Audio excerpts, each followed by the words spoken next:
Ah! Let me get this music Late up here. Go try it again. I had to copy and paste it and put it in the web browser. They Oh Sheila shit. said her link don't work. Kim. Oh, I sent it. I Copy and sent paste it to her chat. in the browser. Yeah. Okay. All right. Hold on. Do you want me to keep my mic on or no? No.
Is at the Dalton Police Department. He's still in custody, so we are waiting to hear an update on him.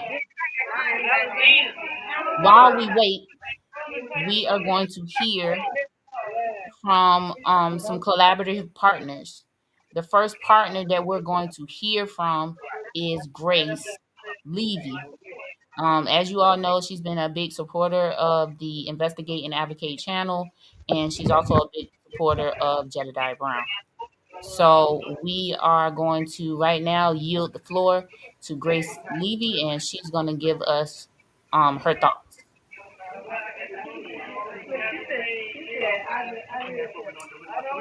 Blessings, blessings, everyone. I am here on Turn Up Tuesday. You're here with Grace Levi, a daughter of Israel, your sister in Christ. And I want to say that I am excited to see this. I actually called. Y'all know I'll be stalking, like, I called about an hour ago or 45 minutes ago, and they said they were working on the paperwork. So I am so excited. I was going to share that with you guys, but while we wait in anticipation, I do want to send a message out to Dolton and everyone who is listening. I want to let you know that I love you deeply from the bottom of my heart. No matter what you say, we're pulling the here today, okay?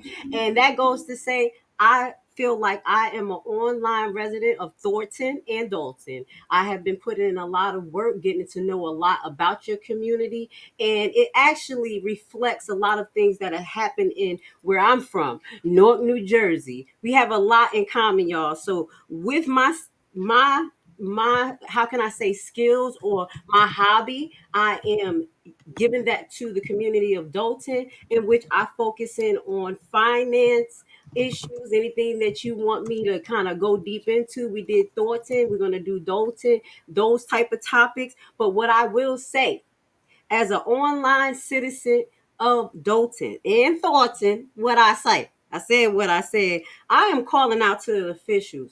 I'm calling out deep down in my heart for you guys to pay attention to what's going on.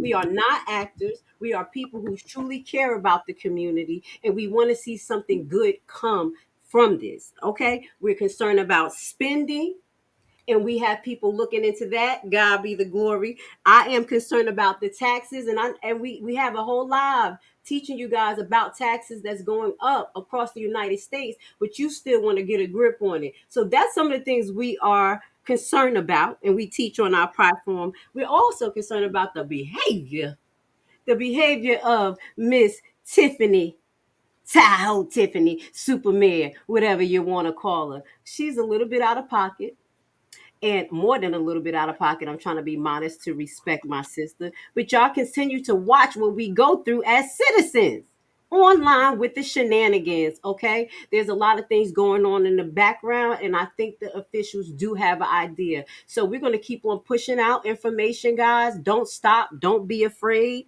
Another thing that I'm concerned about, even though I didn't step foot in Dolton yet, but I am doing my research, and we will do a live on that, the crime, in the police station. And what we have today, we have Jedidah, or last night, getting locked up. Okay? Why? Why did they hold him so long? What was the charges? Why did this have to happen? And what it actually incited Jedidah? Okay? And that is Andrew Holmes sitting in front of a crowd of people as though there's not allegations against him. No real statement coming out to justify his actions, to say anything, and he has the nerve. Okay, today is gonna be a good day on Turn Up Tuesday. So those are some of the things that I am concerned about. Those are some of the things that I'm gonna focus in on. I want to say to you, Dolton, keep the fight alive. Don't stop. Whatever you can do, keep learning, keep striving, keep building yourself. Don't stop trying to build businesses there. I know it's pretty ugly, and nobody want to have nothing to do with Dolton and Thornton a little bit because of what's going on with Hinyard. But you strive. You bring the business in. Coming from the tribe of Levi from the Haitian nation, we learn how to survive amongst each other. So if you got to sell shoes to each other to keep the economy going out there, do what you need to do. Don't just depend on what's going on with Hinyard in the government. And I'm just going to be honest. You fight for your rights because you pay your taxes, but you're going to have to educate yourself and be self sufficient. So, did I say a lot? Did I say a lot? I love that. All right, I don't want to take up the floor too much. If y'all, I did make a phone call to the police station. If y'all want me to play that while we still have time, is he coming out? I'm gonna let Shawan go Cool. before anything happen, and then we'll come back. All right, thank you guys. I appreciate you. All right, investigative family, I'm coming back because we are now going to welcome to the floor another beautiful, beautiful sister, beautiful YouTuber, Chawanne Burns. We want her to come to the floor and kind of give her synopsis and lay her stuff out.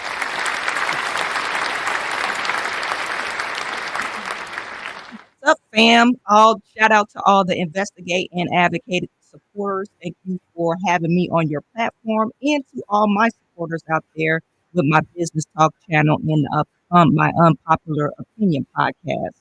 What's really concerning to me about Dalton is the administration. I think the administration, they got it all wrong. They act as if they uh, don't have to be accountable. But they do. You have to be accountable. You have to answer questions of the residents. Time and time again, we've seen residents pose questions or ask certain questions specifically about the financial uh, health of Dalton, the village of Dalton, and they are stonewalled. They're stonewalled by Keith Freeman. They're stonewalled by Tiffany Hinyard and some of the trustees. So we have to hold these people accountable. We voted these people in. They have to be held accountable. And Keith Freeman, my message is to you. Uh, you can't manage your own finances. Why in the world should any should any city or village put you as an administrator? He stole $90,000 from Robertson, Illinois, and he hasn't answered for that. He hasn't paid those people back. And now you're stealing from the village adults. And what's really concerning to me is Tiffany Hinyard acts as if uh, he's not doing these things. And she's like turning a blind eye on these things, even with the what was mentioned yesterday with the cars being sold. You're the lack of accountability is disgusting. You are the administrator. We should be able to ask questions and you should be able to answer them. We don't care if you signed the contract. You knew what the contract was because you decided to sell these cars. So that's one of the main reasons why the village of Dolton is in the state that it's in. Because Keith Freeman and Tiffany Henyard, they act like they don't have any accountability or they don't have to answer to anything. But they do. And we're going to make them. And I have another message for Andrew Holmes. Jedidah was actually absolutely right for bringing this to the forefront. You sit up in a meeting of elected trustee and act like you don't have to answer to your allegations, sexual allegations, and like nothing went wrong. And when somebody confront you about it, you want to get mad.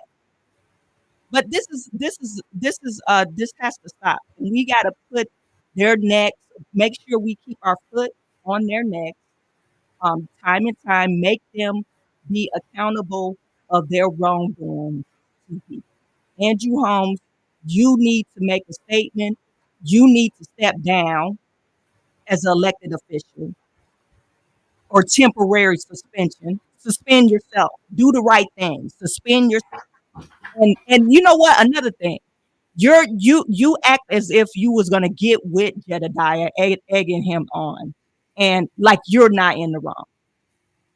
And so you're mad because somebody called you out. Somebody had the balls to call you out. You need to step down. Period. Point blank.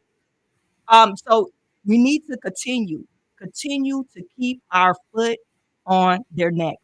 Tahoe Tiffany, super shitty mayor. Can I say shitty? I don't know if I can. You can. You can. You are a shitty ass person for you to tote or say, oh, we need to support Black women. When that young lady came to you and said, hey, I was sexually assaulted, you, instead of supporting her, you fired her. You fired her. And that's what you do. You don't support Black women. Just like, I'm sorry.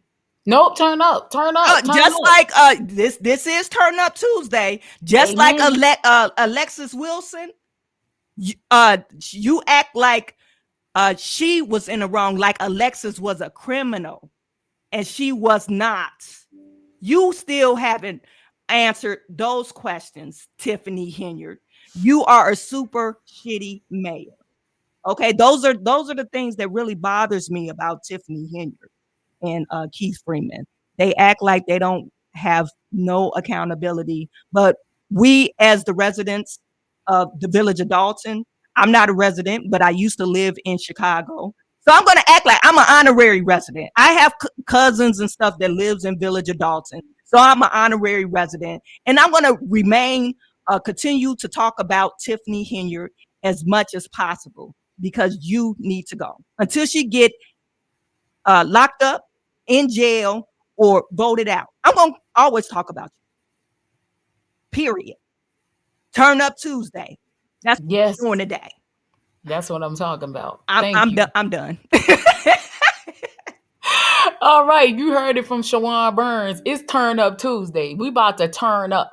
We are going to turn up for our boots on the ground advocator, Jedidah Brown. We're going to turn up for him.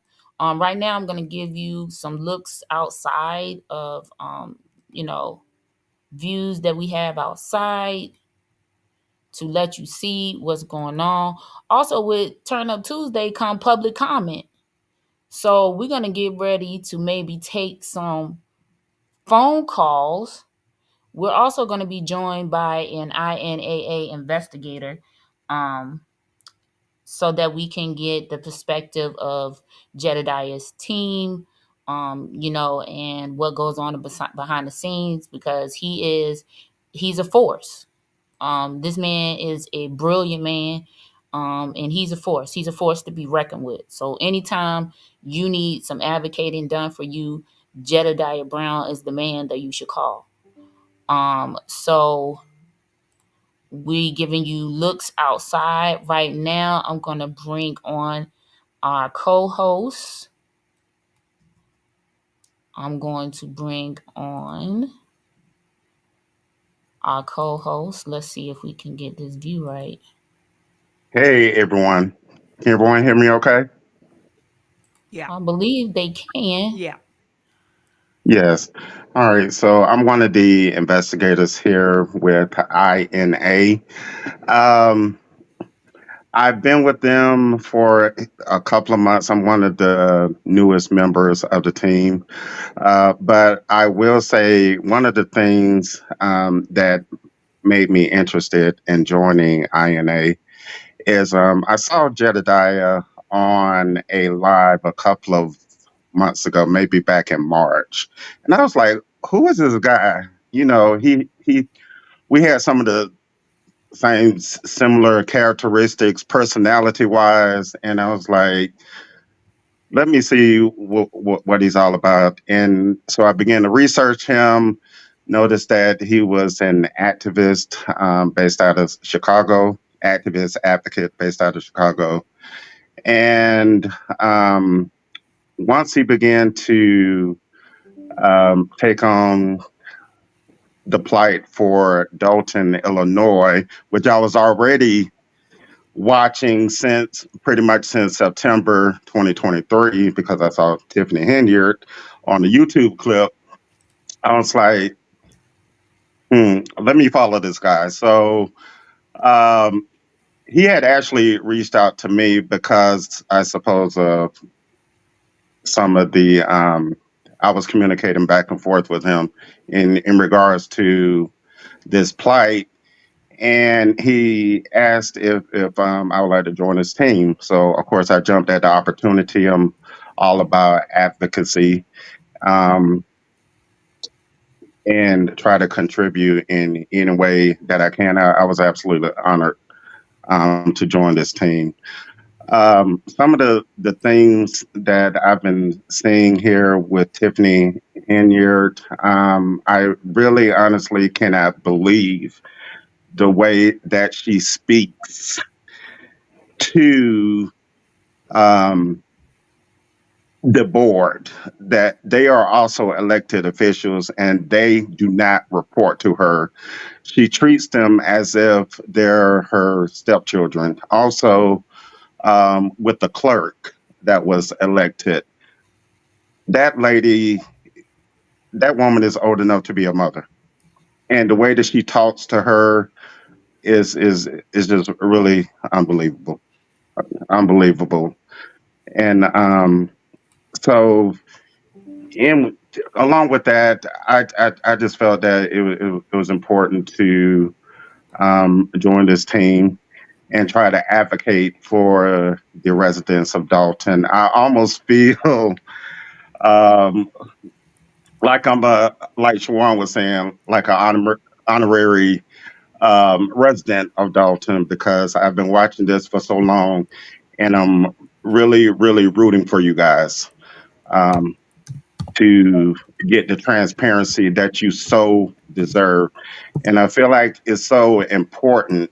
I don't live in Dalton, um, but it's even caused me to become more active in my own community, my own municipality, as far as because I really wasn't that active as far as what's going on in my local government, but seeing what you guys are doing in Dalton made me want to become more active. And you definitely should. Absolutely, because it starts at the local government level. You should definitely become more active in your local government, in your state government, and of course in the federal government. A lot of times people only go out to vote for the presidential election. Um, all elections at the state level, local level, are just as important. It may be even more important because that impacts um, the lives in your own city. So definitely, that's we're just here to continue to fight. Hoping to see my brother. I call him my brother in the spirit, Jedidah. Hopefully, he'll be released soon. I was very excited to even get that glimpse of good news finally, because of course I've been worried about him and how he's dealing with this. Even though this is not his first rodeo, certainly no one wants to be in jail and unjustly in jail. I mean, everyone saw in the video that Andrew thought that he could stand up to Jed, and he, from what I saw with my own eyes, because I watched the video a couple of times, replay, he was the one that got up and came from around that dais and approached Jed. So why was he not also charged in jail? It's just not fair that our advocate that's been fighting for you guys should have been the only one that was jailed. So definitely, I'm going to support my brother all the way through this, and I'm just hoping that he gets released soon. Okay, thank you. We want to bring the spirit of Jed to this. So, Hmm. investigator, Can I be recognized, Mayor? Yes. you finna be You finna long be winded. long winded. Can I be recognized, Mayor? You finna be long You winded. you finna be I, long winded. Can I be I recognized, Mayor? thought I was being long You finna be winded. I long had to winded. cut Uh, myself off. okay, next time we go to you, I'm gonna You ask you finna that. be long winded. You finna be long winded. I'm gonna ask you Yes. first. Okay, okay then. Okay. So right now we're looking. Oh. Okay, doors was opening. We got to keep Oh, this oh, view. oh, Uh-oh. oh, there you go. Okay. With these doors is opening, we got to keep it. Okay. So what I wanted to talk about while we're waiting, I wanted to talk about let's talk about lasting effects, because let's just pretend that we're an advocate and we go in to help a town or a village, and advocates, they can't be afraid. They have to know the law. They can't be afraid, and they risk a lot of things. They risk their safety, they risk their freedom, they risk their family, they risk their friends. What, and anybody can start. We can start with Grace. What how do you think advocates feel? Let's do it in general, and then we'll bring it to the microcosm of how Jedediah feels. Maybe we'll try to put ourselves in his shoes and have the conversation around an advocate's life. So in general, let's speak to how we feel that advocates are viewed and how they feel. All right, I'm gonna try not to be long winded, but Okay, girl, because I'm gonna hit the button. Hit the button. but honestly, I'm going to speak from my perspective because I'm an advocate every day for truth, justice, and my patients in my position. I find myself in trouble a lot, just like Jedediah. That's why I understand him for standing for things that the system don't want you to stand up for. Being in that position is very hard because, as you see, what he mentioned, his livelihood is up in jeopardy because people are going against him. So even not only in a professional setting where I'm talking about, it can happen out there in the world because his advocacy is not in a conventional setting. So it's a very hard situation to deal with when you're putting yourself on the line. You have different ideas that you have to represent yourself so the people can understand it, because it's something wrong in the system, and then you end up in situations like this in jail, or me in some aspects losing contracts. And I say I don't care, as long as I stood up for the people and I represented myself well to represent God, because that's who we have to go to individually. That's what makes sense to me. So all advocates, what I can say to you, stand strong. It's not an easy position. If God put that in your heart to do so, just take it one step at a time. Pray as you go, because it's going to be a learning situation every time. Because as you see, is people who will be on your side today get scared, then all of a sudden you out there by yourself, like, oh damn, I thought I had a bunch of people behind me. So That's why I am so supportive of Jedidiah. And as INA investigator said, I just feel like he's my brother in the soul, and I can understand. So that's how I feel about advocacy. Is very important. You guys can do it in anywhere. You see something, say something. That's advocacy. Yeah. And I'll shut up. Turn up Tuesdays. All right, let's go. Let's go, Shawan. What do you think, your thoughts on the advocate? Uh, so I mean, it's hard to be an advocate. Yeah, you have to be a one of integrity. You have to draw a hard line. And many people don't understand what entails, what comes with being an advocate. Is some lonely nights. Is some things that you might not want to do, but since you're in that position to do, you have to do. You have to answer the tough questions. You have to ask the tough questions. Um, and I take my hats off to Jedidiah, because I know maybe 20 years ago I would have been a Jedidiah, but now I know I can't do the stuff that he's been doing. I mean, he's very effective in his approach. And I think because of his background in police forcing and his political background, it helps. Because, like you said, Kimberly, you have to know the law with advocacy. You can't just be coming pulling off straight from the hip. I mean, Jedidiah, what's good about him? He's entertaining too. So I think that builds up steam in his support. But you really have to know the law and how to approach it, how to approach people. You have to be compassionate, and if you're not a compassionate person, you're in the wrong type of business. And then it's a thankless job. It is. It is Say that. Say that. a thankless job. I just viewed the video where Jedediah said he lost Cairo, and it's like, I know that was his baby. So and that was, I know that's been a hard type of thing to swallow when you lose your best friend, or your baby. So and then other things that he's been through with his family and stuff like that. So I know being an advocate, it's a thankless job, it's a hard job, but I think somebody has to do it. And because if we don't, we have people like Tiffany Henyard think they could do any damn thing they want to. So advocacy is important. That's all I got to say about that. Investigator, would you let me ask you Recognize me. You trying to be long winded? Can I be I'm recognized? sorry. Yeah. I mean, it's your turn, but is you finna be long with it?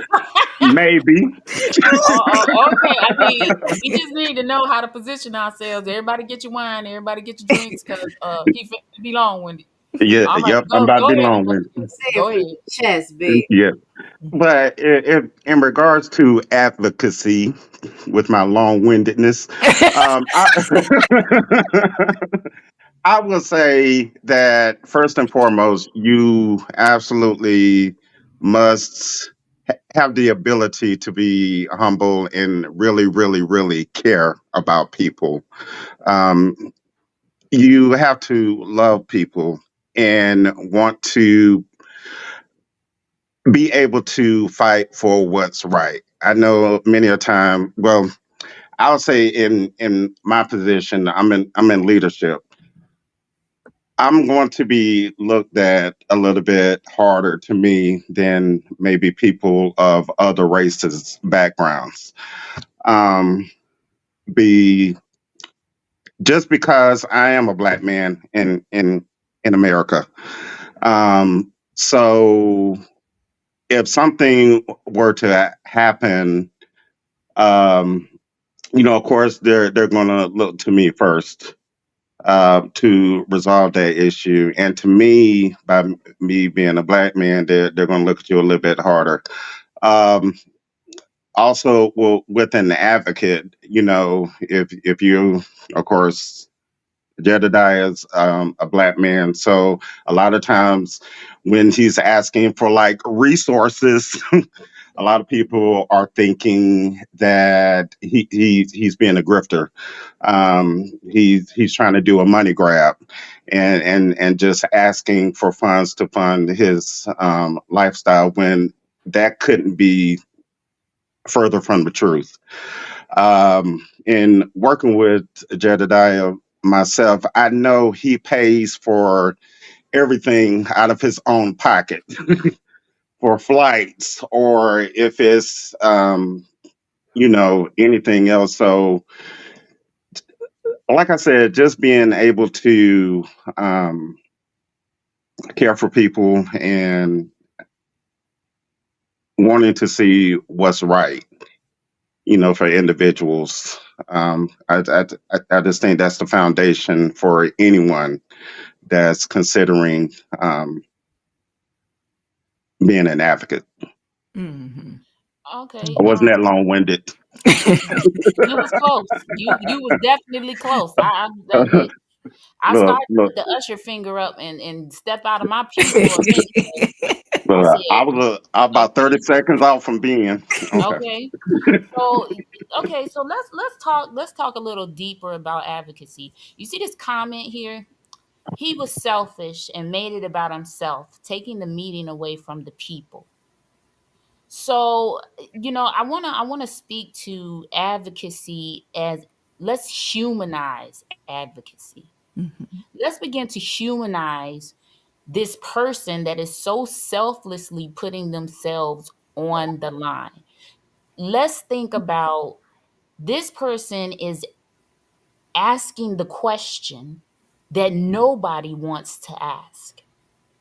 And in that, they have to stand up in a lot of things. They have to stand up in people's opinions. They have to stand up in doing the right thing when it would be so easy to do the wrong thing, as we can see. Mhm.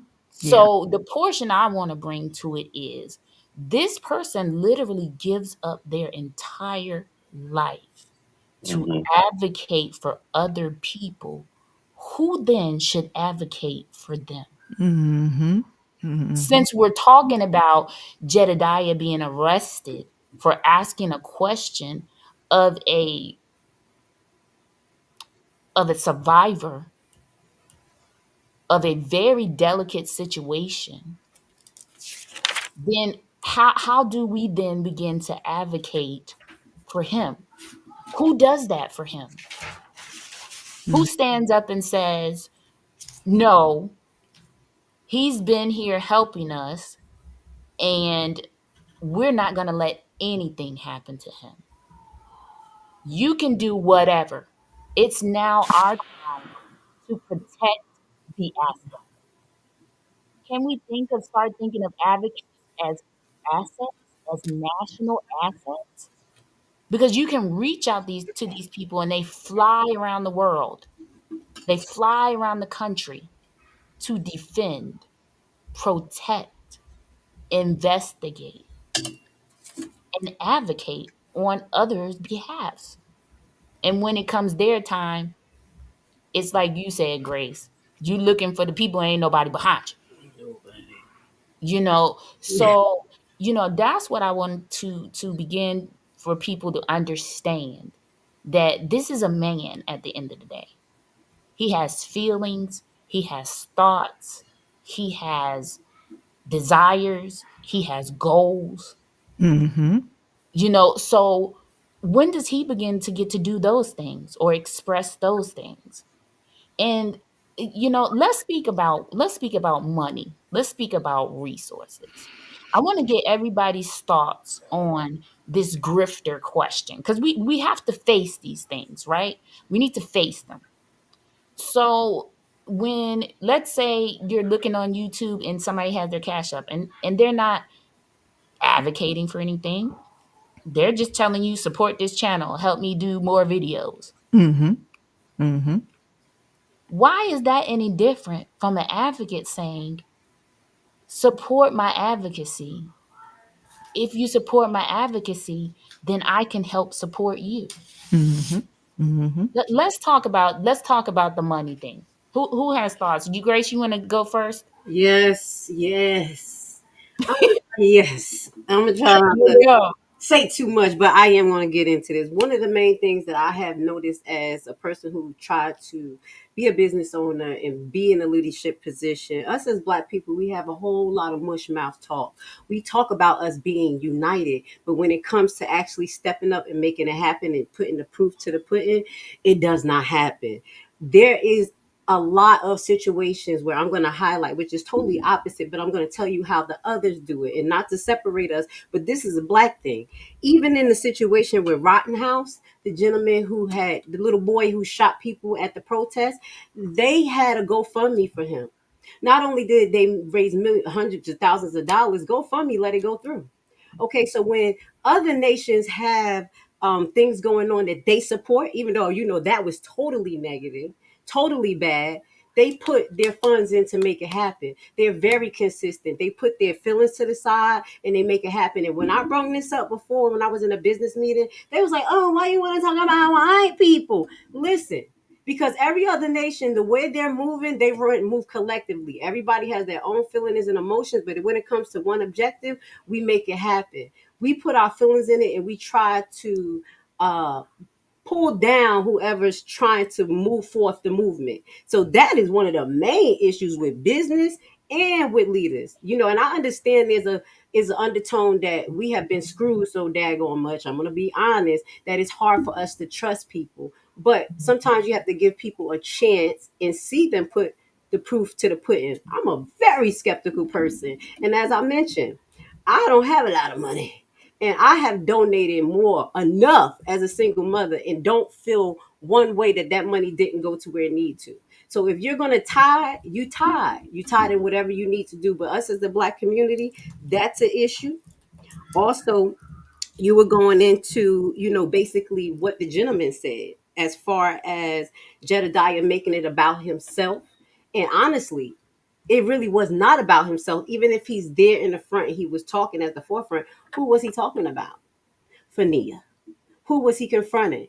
Andrew Holmes. Who is confronting Andrew Holmes? Who is talking about this? Who is continuing to bring this to the forefront to put the pressure on people? So this to me may have been calculated or God's work, but it's all in perception at the end of the day. And some things need to happen. So was it selfish or selfless? I can't totally determine because his emotions is involved. That's the passion that we need to get things to happen. But like as I mentioned, we're going to have to, focus in on how we react, where we react. You see what I'm saying? We're going to be all right here on Turn Up Tuesdays and then get up there and do it right and make sure we represent ourselves collectively correct. But I think he did a great job. I do know, and I felt like it and I saw it, that he was incited some way. And that is the MO of this administration, to actually incite people. So that's how I feel about that actual comment and resources. If you're gonna do it, do it. If you ain't do nothing, mind your business. It I is what agree. it is. Just I, mind your business. I agree with that. All right, Mhm. Shawan. You know what? I'm gonna be raw with it. Yes, go. Niggas always saying what they should have did, what they could have did, but they ain't doing shit. They No. all this lip boxing, what the Tiffany call it, lip boxing or whatever she call it, lip yapping, and they don't do nothing. If you was an advocate, okay, show us what you would do. Okay. But you're not advocating. You just behind the scenes. Well, Jed should have did it this way. He should have did it this way. Oh, he don't need that much money. Why he need that money? Why does he need this? Who said he needed that? And what it comes down to is because they didn't do the work. They don't know how much money or effort it takes to go into advocacy. They not the ones that's on the front line, like I said, asking those tough questions because we're scared. We're scared, but the advocate is not scared.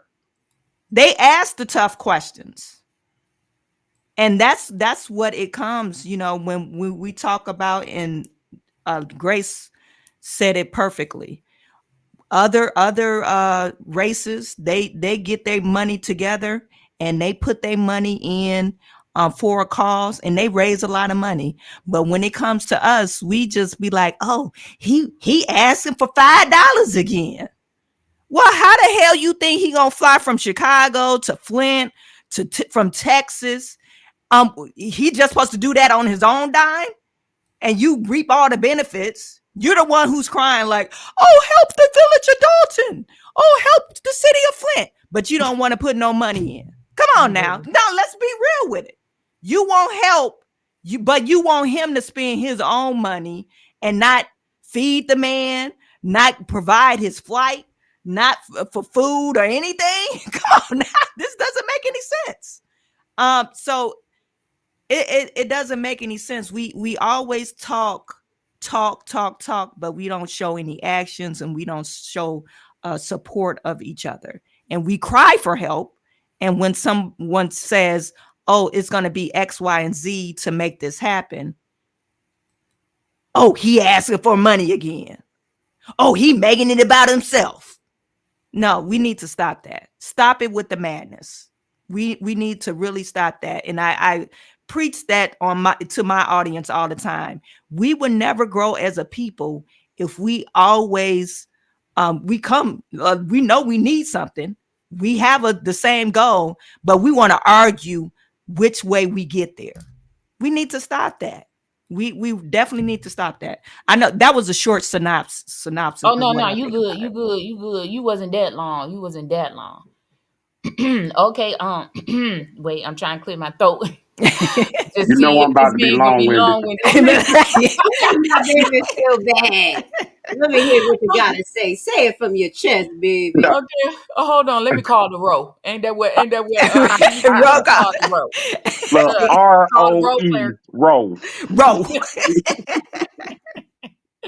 All right, what you think about the grifting situation? You know, money. Go ahead, investigative. Well, what I think about it is that it's okay to me to ask for funds because you need money to resource the fight as an advocate. So of course, I don't see anything absolutely wrong with it. You have other people that are sitting up here on YouTube, and I'm talking about someone very specifically here. I won't mention their YouTube channel names, but Oh, don't turn up too much. Don't turn up too much. right. I don't want to get um, in court for doxing or anything, but you had these other individuals um, that are asking for cash outs, PayPal, Zelle, whatever type of transactions, and they're not really offering anything. Is to put money in their own pockets.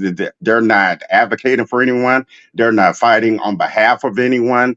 They're not giving money to anyone to help them with their bills or anything like that. So I absolutely feel that, of course, with black people, we're normally going to, side eye some people and be like, what's really going on or whatever the case may be. And we're more so or less skeptical when it comes to things like that. But certainly, if you see someone that's out there, boots on the ground, doing the actual work, um, I'm going to say like Jedidah, when he sends funds to people, he'll flip his phone around. Like if it's a cash app or something, he'll flip his phone around, take off the blur because I guess the system today has a little blur on it, and he'll show where he sent the cash app to people. So I just feel like in this particular space of advocacy that if you're going to do the work, of course, you have those skeptics. So as long as you're showing the actual proof of it, then it's a good thing. You're always going to have your naysayers. You're always going to have somebody that's not agreeing with it, and that just comes with the territory. People are going to talk. They're going to run their mouths. So what? As long as you're showing that you're doing the actual work and you're helping people, then that's all that matters. And our release. All Can I right, ask, you can I know, I ask saw a something? question here that says, I move on. Can I somebody just was ask this? asking, what is grifting? So, you know, here's my thing. We have this thing called the Urban Dictionary. People make up a word and make up their own definition, and then it ends up going into the Urban Dictionary as some sort of definition. So, for the purposes of this broadcast and the purposes of this show, I feel like let's come up with a collective definition for what these people considered or think that Jedidah is doing it as grifting. So, I would say when they say grifter or grifting, they feel like this person is using their advocate platform to collect funds and then use them for their own gain and actually not be advocating. Which, and them using this term in juxtaposition to our president, because that's what we call him, but behind the scenes we call him Prez, makes totally no sense to us when you can sit here and see him sit on live for 2 hours, get money and give it to the actual person and have the actual person confirm, and yet he's still being called a grifter. Like that blows my entire mind. Every time I see it, every time I hear it, I just I don't understand but that for whoever asked that question, because I can't remember, that is the definition of a grifter, or what they are trying to say is a grifter. Jedediah is none of those things. Let's be clear. Let me tell you, he will advocate for a stranger, he will advocate for a friend just as hard as he will advocate for himself. So that is why it upsets people who know who Jedediah Brown is, because he is none of those things. That definition does not apply. So, as far as that question is concerned, I feel like we've answered it. We've given the definition, and we're free to move on. Mm. So, we're still waiting to see the release of Jedediah Brown. Here, while we wait, um, let's Before you get into that, Kimberly, let me just say one thing. go ahead. Somebody put in your chat, Pisces 127. Just shout out to them what they said. This shit costs money. Whew. Okay, it costs money to do what Jedediah is doing. Even if you're just sitting behind the camera, it costs money to investigate. It costs money to pay people for their knowledgeable resources, or to find things. People time is money. So you think just people just doing this, for free? Maybe Jedediah is. I'm pretty sure he's not turning a profit, but he has to pay people to find out the things that you guys want to find out. Yeah. It costs money. So flat out. So shout out to Pisces 127. I think that was a valid statement. Can I I? do too. I I want to think add something to the conversation. Just one thing, because I gotta, be on both sides. That's why I let people just say what they want. I think the issue too in the Black community is that we don't have proper check and balance systems. We see somebody and we just run with it. And I'm not talking about Jedediah, even just in a political field. This is how Hinyard got the way she is, because nobody was checking and balances. So I do think that's very important. And people on the outside, if you want to be part of that, you get in contact with them, say, hey, I'm good in finance, I'm good in this, I'm good in that. That's how you build a community. But for you to be out there just, saying, oh, this man's stealing this is that, it's just causing more confusion and nonsense. And I'm gonna keep it real. Y'all better than me, because I wouldn't even reply to some of this nonsense. You see what I'm saying? Mhm, I'm gonna stay mhm, focused because that right there is petty. You see mhm. what I'm saying? We Yeah. have people who support him, but I am grateful that we do address this because that's all right there. Who we don't want to say they was actually getting leverage with all of the nonsense as well. So it is good to address and it's good to have a check and balance system. And I'm glad that this feed is open and y'all not just knocking people off because we need all sides. Yeah, we need all opinions. Yeah. Right. I Mhm, mean, and I feel like, I mean, you can have whatever opinion that you want. Doesn't mhm. mean you're right. Exactly. You know what I'm saying? That's You true. can. You can have whatever opinion you want. Doesn't mean you're right. I Mhm, feel like it's easier to point out one person than it is to be like the pharmaceutical companies are grifting because they are grifting. mhm. The hospitals are grifting.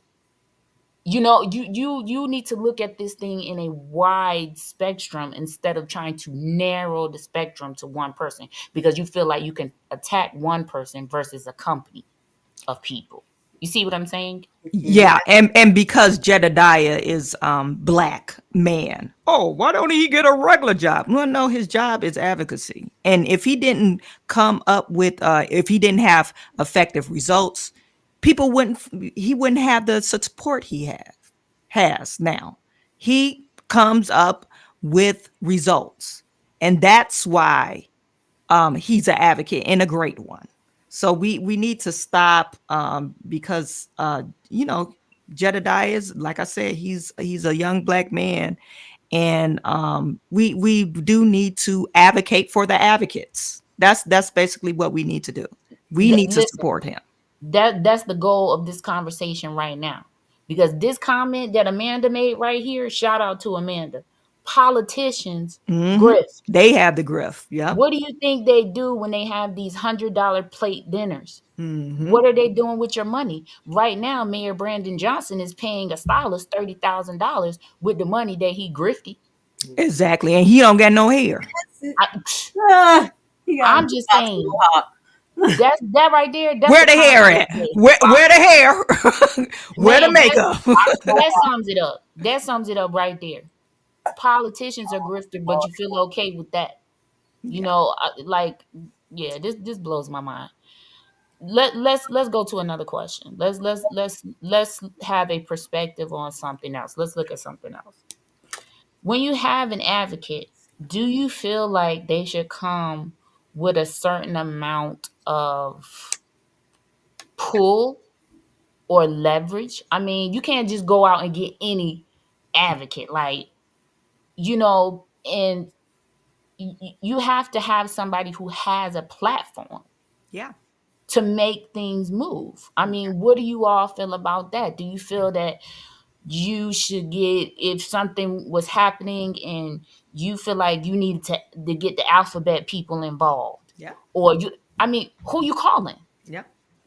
I'm gonna be honest, Let's it's talk all about in that. marketing. It's all in marketing, and that's what we need to make anything work. You know, someone who's in the front who can bring people in and is knowledgeable, open minded. You know, willing to, just bring everybody together. That's what I saw about Jedidah too, because I never met him a day in my life before I was posting. I didn't meet him. I was just posting like, oh my God, they having Hell Week. It's about to turn up, yay! So with that goes to say, we have to support.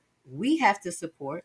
And I do believe that Jedidah is open to that support. With that goes to say, I never, like he's a one man band. He's the front person. I think that's what people were trying to make it as well. Just because he has the pizzazz, that does not mean that, he's making it about himself. I just want to keep that real because I never got that vibe about Jedidah. And I really think that it is important what he's doing. He was on Trump's stage acting like a fool. We need somebody who's on that stage or anybody's stage because they censor us, they ignore us. I have many platforms I've been working on for a long time, and it just depends. So if we have somebody like Jedidah who is able to push it up even further, because we had Hannibal. Hannibal was a regular person and he's doing great. He did great. When you actually say, do Tiffany hear your name, Hannibal videos come up. So he did an amazing job too. So Hmm. it's all in perspective, and I think he's doing a great job being a leader in that perspective. But we're all leaders in our own right. Hmm. Hmm. Uh, Hmm. um, Um, Deacon, you have the floor. Deacon. Look, here I go. So, so as far as that's concerned, honestly, like for example, if I was to go out and try to fight for a cause, I probably get maybe like 3 or 4 people.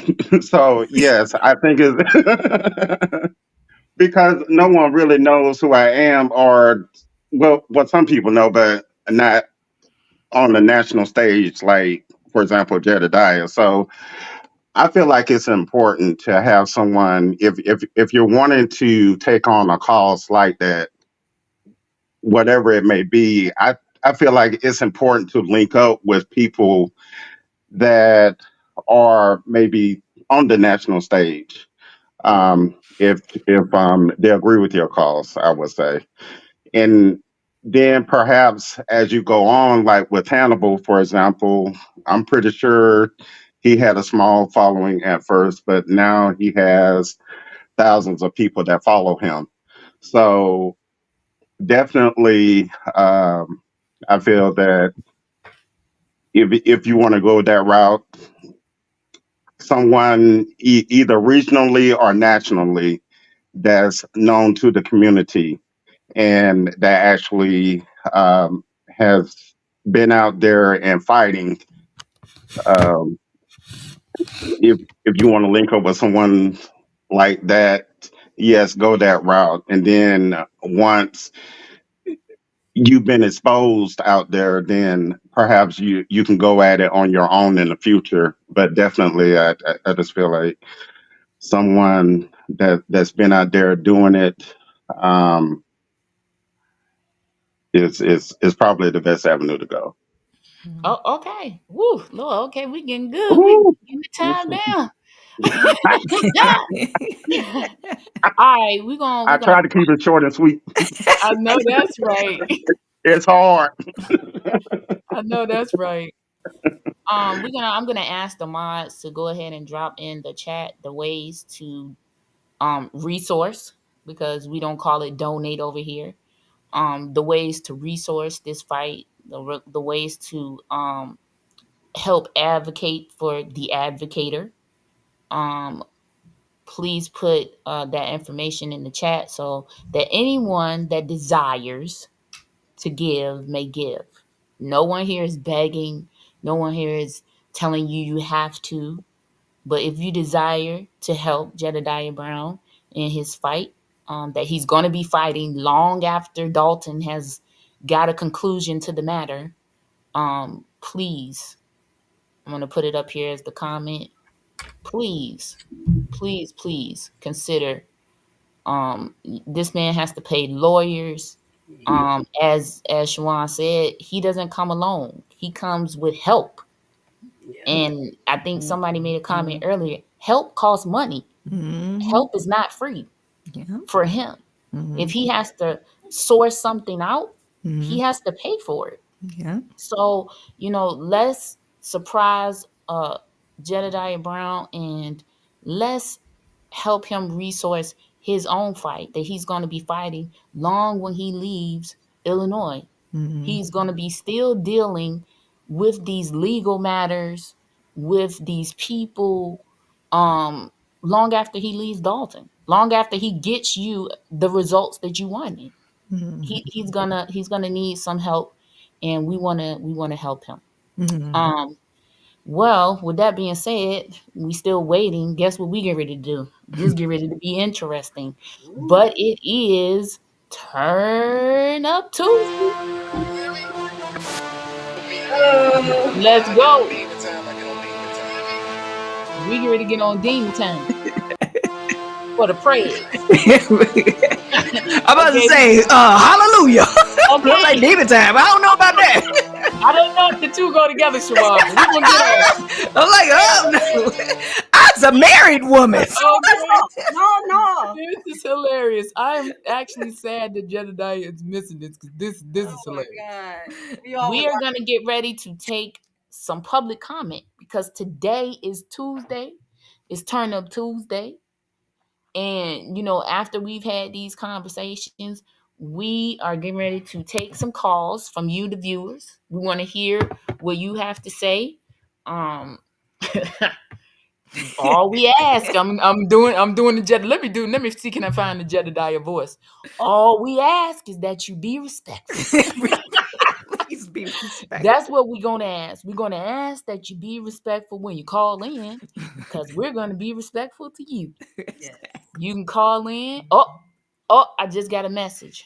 Oh, He's about to come out. yeah. Yeah. Reporter, Yeah. can you unmute your mic, please? We just got a message. I just got a message from the team letting us know that Jedidiah is about to come out. We definitely want you to open up your mic. Reporter, let me see. I gotta send a message to the reporter. Let me see which. Okay, there they go.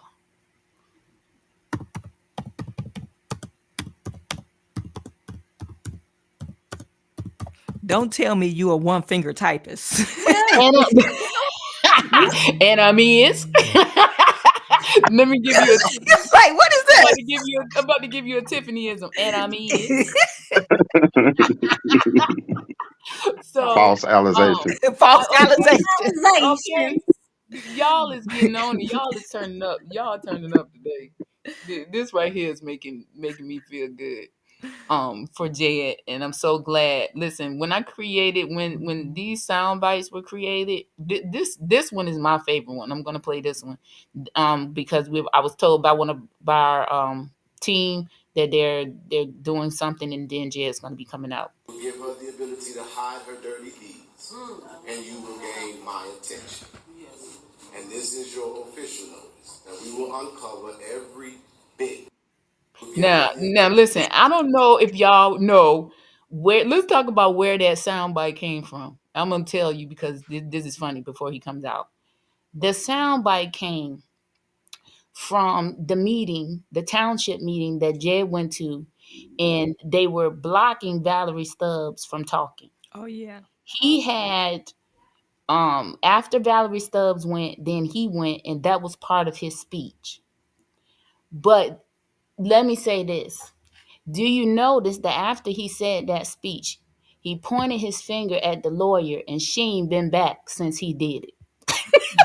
Really? To find out he had. It was the lady Yeah. lawyer Yeah. that they were saying, are you going to let her do that? Are you going to let her do that? Remember, Jed pointed his finger at her. And when he did that, she have not been back since. Okay? That's why that is my favorite soundbite. Because, man, when he started talking like that, I feel like he mean business, and I don't want him to investigate me.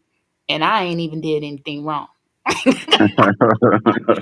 When he and so it's like a very impactful moment. It feels like he gonna find something out about you, even though he got you convinced. He Mm. got you And convinced. he is. Ah, He Look, will. I know that- all my phone cameras since I met Jay. I was like, shit, he ain't gonna be looking at me through the camera. Investigating it. You know what? Oh, shit. Oh, shit. oh my god, that lady. Remember, he actually told her, "You look like you gotta take a shit." Yep, yep. I remember. I never forget it. He actually told her that, and that's when she went to the bathroom, and she came back, but she didn't come back to no more meetings after that. Wow. You come That's back. what I she was told. talking She about. didn't come. She didn't want no more parts. She didn't. They even if I feel like even if they said no, he not coming back to no more meetings. She was like, well, I ain't either, so I'm not coming. Mhm. I'm not doing it. You know what I'm saying? Yeah. I'm just like, oh my god. I was like, this is amazing. It is amazing that a man, people do not understand sometimes what people's purposes are. And I feel like the people that don't understand their purpose, those are the people that get upset with Jedidiah. Mhm.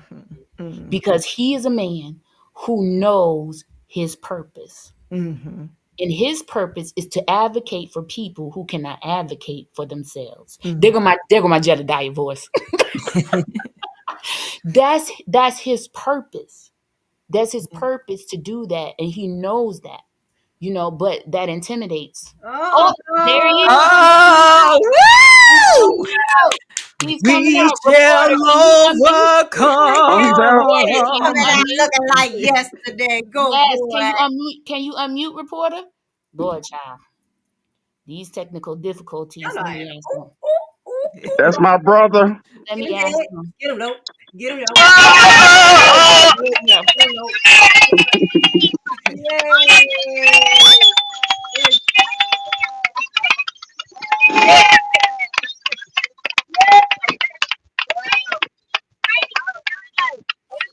Yay. Yeah. Yeah. Yeah. Yeah. Yeah. Yeah. We out here for you,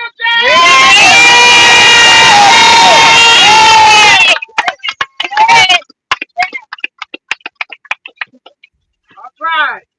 He didn't touch anybody. God is good. All the What you talking about? God Look is at good. that. Look at Yeah. that.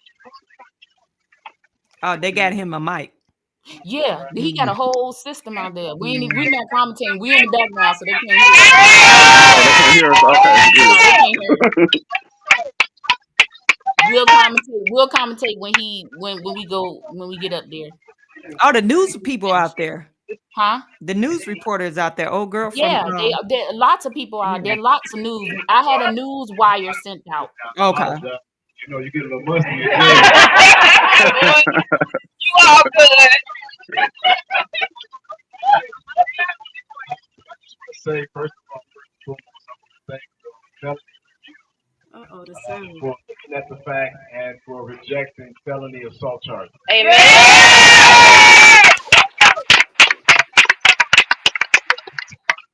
Big surprise. I have to be honest, and I'll have to acknowledge the Dolton Police Department, who handled me with complete respect. Yeah. Still okay. Even allow me to brush my teeth. But this is unfortunate, and I hate that we have to be inconvenienced in this way because our fight is it's a valid fight, Right. and it is our fight, dog. That makes it real clear today. But in that meeting, I asked what we all know is Chicagoland's advocate, something that we should be able to expect for him to respectfully answer, Yeah. and that is, are you going to declare your own innocence? Are you waiting? Are you going to tell us to wait for your day in court should it come? But saying nothing from a person that Chicagoland has to depend on to get us answers. How could you not give us one? Right. But then to take it a step further, Dalton, since I've been here, I've really experienced your consistent pain. Yeah. Because now that I've been in this police department and I've interacted with your officers, when I went to that meeting yesterday and I've interacted with your fire department, and as I've been fighting this fight alongside and interacting with y'all that have been in this for years, I now see that everything that is wrong in Dalton at this point is this administration. Yeah. And this administration has proven themselves to be the worst administration in America. Yeah. Because being an elected official is a ability to represent people and to bring them together and to solve their problems. Yeah. But when you challenge this administration, you go to jail. Yeah. Yeah. They retaliate. Yeah. Yeah. You ask them questions they don't answer. Yeah. Yeah. And they sound like a broken record. And all I'm going to say to y'all that have come out here to call for my freedom, I am okay. I've been an advocate for a long time. Yeah. But now, I've been serving another restraining order. Wow. From Andrew Holmes. Oh, okay. And I have been charged with misdemeanor, resisting arrest. Yeah. I didn't know that I would be, I didn't know I was being arrested. I thought I was being escorted out of the meeting, but it's crazy because as I was walking to my seat, he told me to come here. Yeah. It's okay. Let me have my day in court. Yeah. And as I would tell you I had no intention of being violent towards him. He is going to give me my answer. Yes. And with that being said, Dolton, I hope y'all ready. And now it's time to get organized.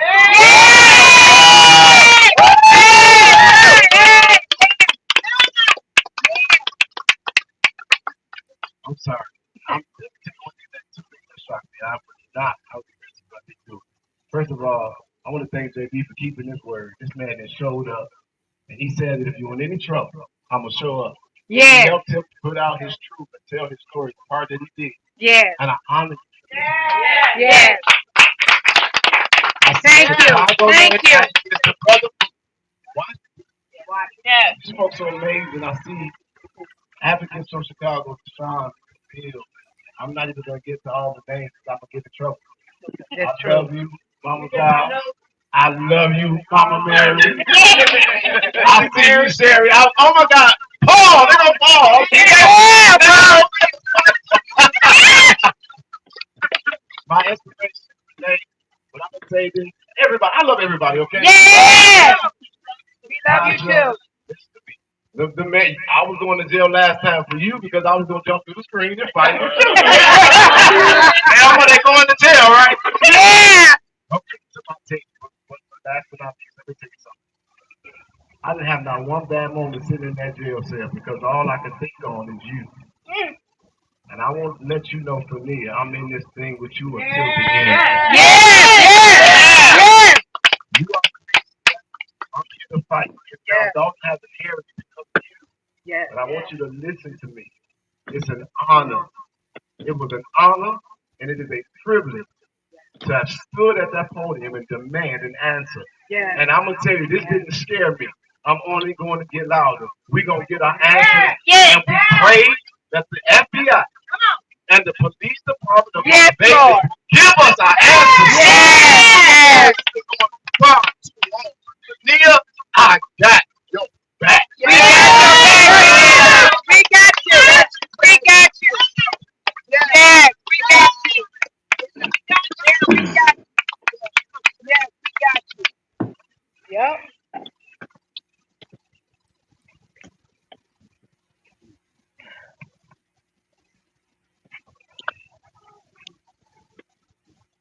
Right. I don't know what else to do for y'all. Get ready.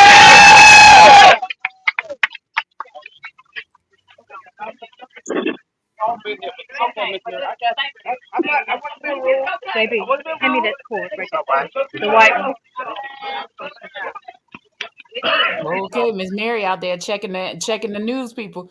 She said, "Don't be rude." She was a bodyguard. Miss Mary ain't playing cop on. Get up on. Okay, because Miss Mary will check you, honey. She will check you. Look at him. Look at him hugging all the people. God be the glory. I'm so glad for was out there with him. All the amazing people of We Dolton. about to go back up and I'm over here excited. I know that's right. And I do want to shout out to Dolton Police Station because they were very nice to me. I'm gonna just Oh, say it. yeah, they are. Every I time I mean, there's some. call, We're and, gonna talk about it when we get back on the screen, but there are some and beautiful officers that work there. yep, and I did say thank you to them several times for them being so kind. So we'll talk about that. Not $100. And it's true. Remember that y'all should do a lot off on YouTube because they do take 30 to 40%. Period. So Yeah, we try to tell the people that so many times. Some people don't listen. We just be like, their Jeb just be like, bless their heart, the heck with mm, it. I thought it was 20% at first, but no, 40% is a lot of money. yeah, it's the taxes you on a person. It's your taxes. It's Yeah. 30%. Yep. Jesus. Hmm. Child, please don't let them become friends with Illinois because it might get steeper. If y'all don't know by now, I'm a whole clown, so you know. He could have been innocent, and he could have wished her, well or apologized or anything like that. But I don't care. For some reason, this administration Baby, feels yeah, I'm gonna pray with her. Her well. soul. I can see her soul in that. She going through it. Hey, Kim. Yeah. My bad. What was he charged with? Did he say? I thought he said. He was not probably not charged with anything. The only thing they served him with was a restraining order Yeah, from Andrew Holmes. they say he Oh, okay. Oh, a misdemeanor. Misdemeanor. Hmm. Hmm. What was that? Misdemeanor of resisting arrest, which they had to give him something because they would look dumb Right. if he came out of there and didn't have nothing. okay. Just resisting arrest, not disorderly conduct. He not blocked from the meetings either. No, you can't. You can't. No, it's hard to block somebody from a public meeting. You know what I'm saying? Because that would be like blocking him from going to the grocery store. I mean, what? Well, they try to do it in Flint. They already made. You remember they was like doing like a roll call to see if he said anything else. They was gonna kick him out. You know, and then you can to some extent if someone is a public nuisance. So that's why I say be careful the way he moves. They could do some stuff, you know, make it a little hard. But I'm glad they didn't. Yeah, I believe that they can. I mean, like I tell people, when you have bad people in charge of government, they can do whatever they want. Yep. You gotta be You able know, to organize. that's the bad part. This is one thing. The last Is time it they did legal? it, That's the question. residents know what they're dealing with, so that they will have a full view when it comes to election time. For me, Regina be killing me. don't go to jail by Some Sunday. days she look pretty. Some days I don't be knowing. Shut the front door. Right.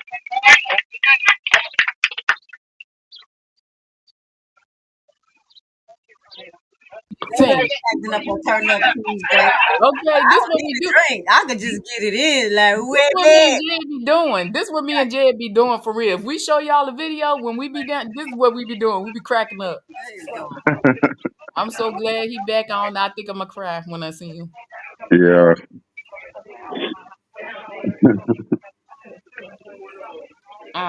We are going to continue with our broadcast. Um, even after, I'm sure that he's probably going to pop into the studio. Um,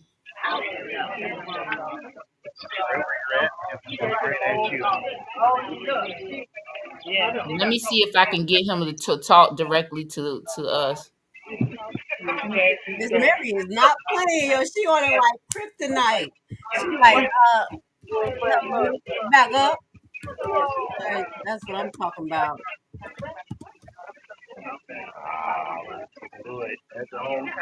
We'll get the reporter. We'll see can we get the reporter to tell him that we live so that he can talk to his own people on his own platform.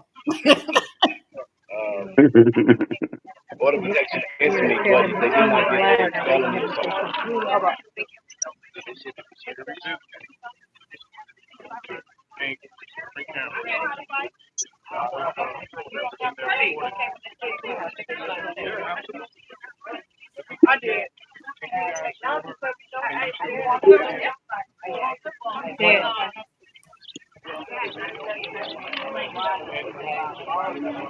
We're gonna see if he gonna talk to investigate and advocate, see what he say. This is gonna be funny. Yesterday I was turned up at the beginning of live. We was partying, playing house music. Listen, you don't know how many comments of the people that said they love this. They loved it. Oh, that's what's up. House music just turned up. This is my work, and I think that this is setting another. Right now, we just waiting for Jedidah to come back on to this platform, you know, to make his speech or whatever.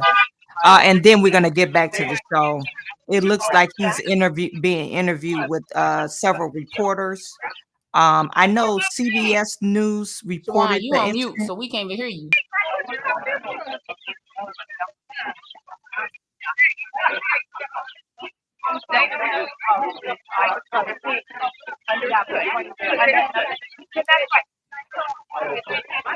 Can you hear me now?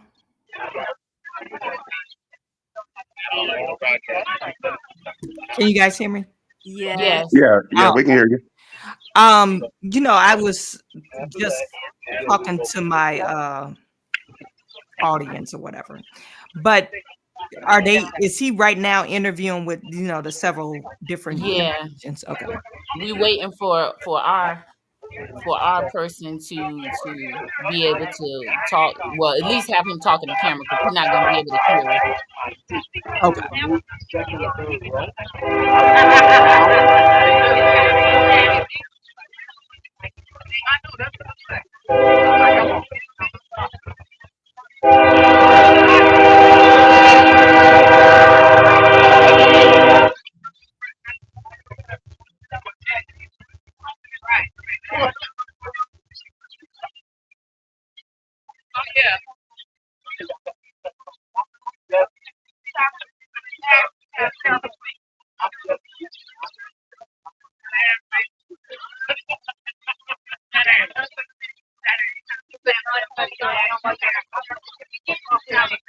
When I was at the let me very clear so I think y'all entire time when I was in the phone make eye contact with me, their aspect and then when I because I didn't get when I was talking he was doing this little but I was walking around, he was begging to pick up and it's the work and I wanted to that and I gotta get my and I'm smelling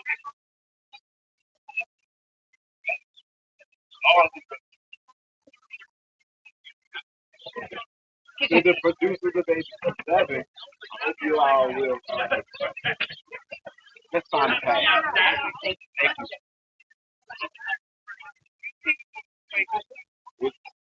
you.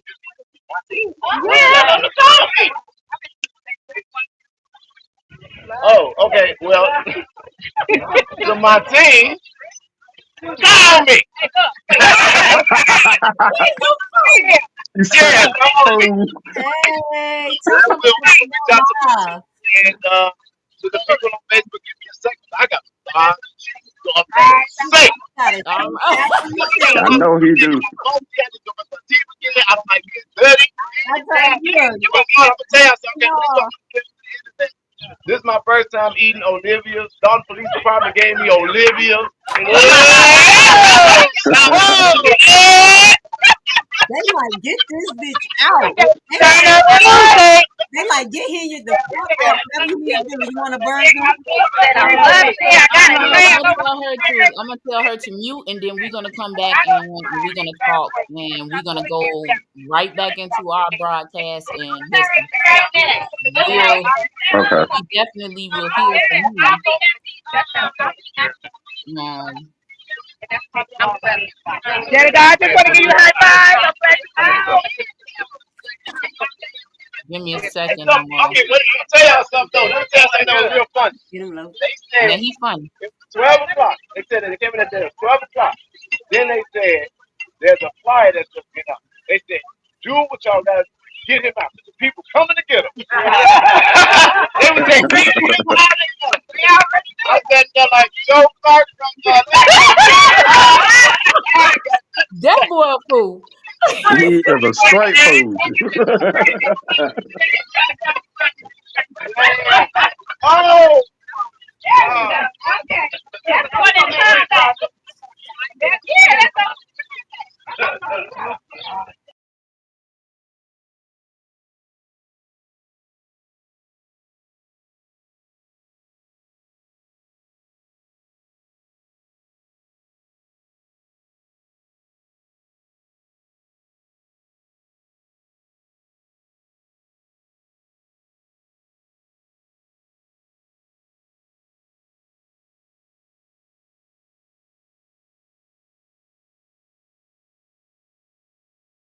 The fact that Tiffany keep on showing who's Mm.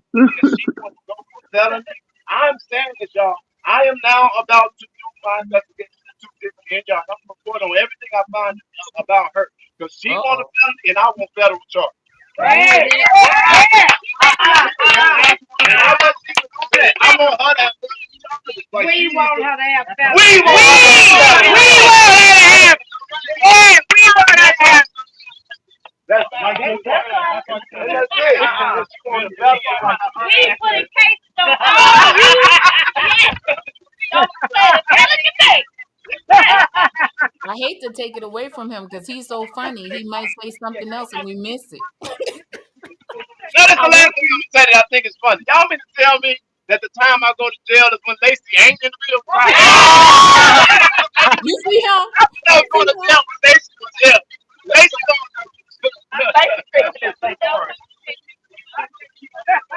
I'm glad he wasn't. I don't know. Oh, Thelma, where are you? He's around. Okay. I want. I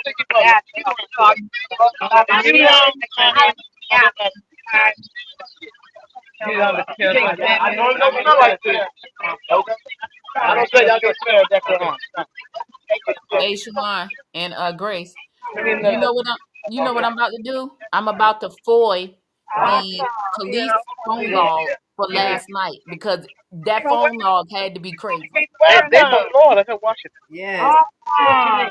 They from Florida. I appreciate them. Oh, you got you on Facebook. They better Yeah. Yeah. And don't forget him from Washington. Good stuff. Why? It's another one from yeah. I was in that. Yeah. Absolutely. Okay. Well, you Yeah. He's talking all about right. his Look. Let's do something for you. Let's go. Okay. Yeah. They get ready to chant. Well, like I said, I need to do something corny because I'm a visual person. So look, I need everybody else on the side with their hands in the middle. On three, we're gonna Uh-oh. say we're gonna be all right. Y'all ready? Yeah. We gonna have to spiritually show. Okay. Hey, where you at? I know, right? On three.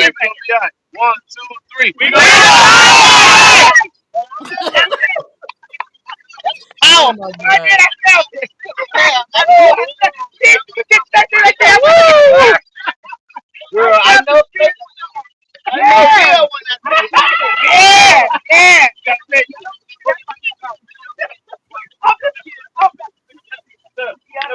Wipe me down. Not wipe me down. Somebody is saying somebody saying Boosie. Not wipe me down. no, Not wipe me they getting down. young. I'm We done. getting the older people. We getting. Let me tell you, I forgot I was in jail for 30 minutes, for 30 seconds, because that's how much it took me to eat that food. I was like, what you have? I can't remember what the first restaurant was. I just remember the second one was Olivia. Oh yeah, Olivia's got that good. And they and the department, you know, they separate, but they went into their own money out their pocket and made sure I was good. That shocked me. I went up in there like this. I went up in there like this. They was like, nah, you good. That boy is crazy. Oh no, if I would have stayed in here tonight, everybody was talking about steak and eggs. So y'all should have let me stay there for about 1 more hour. I know.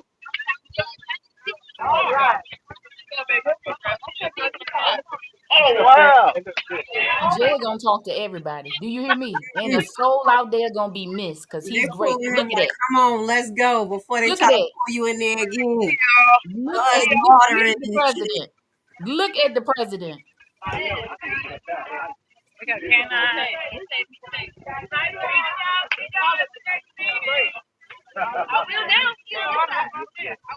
Gotta get up out of there. I gotta get a shot. Man, Shaan, you coming with me, right? Look, he gonna make sure he talk to everybody. Look at Obama. Look at Obama too. Okay, no, okay, I didn't know. He gonna make sure he talk to everybody. Look, he gonna make sure he talk to everybody. This man been in jail. He ain't took no bath. He brushed his teeth, but My he pastor Dave. They put been my to the pastor hospital down here. twice. Oh yeah. They called me and said, the pastor, All right. all right, so Look I at him got waving. He he crazy for me to waving at like, people I driving had around. 5 minutes after y'all stayed out. Let's get it out of go. No, don't you that.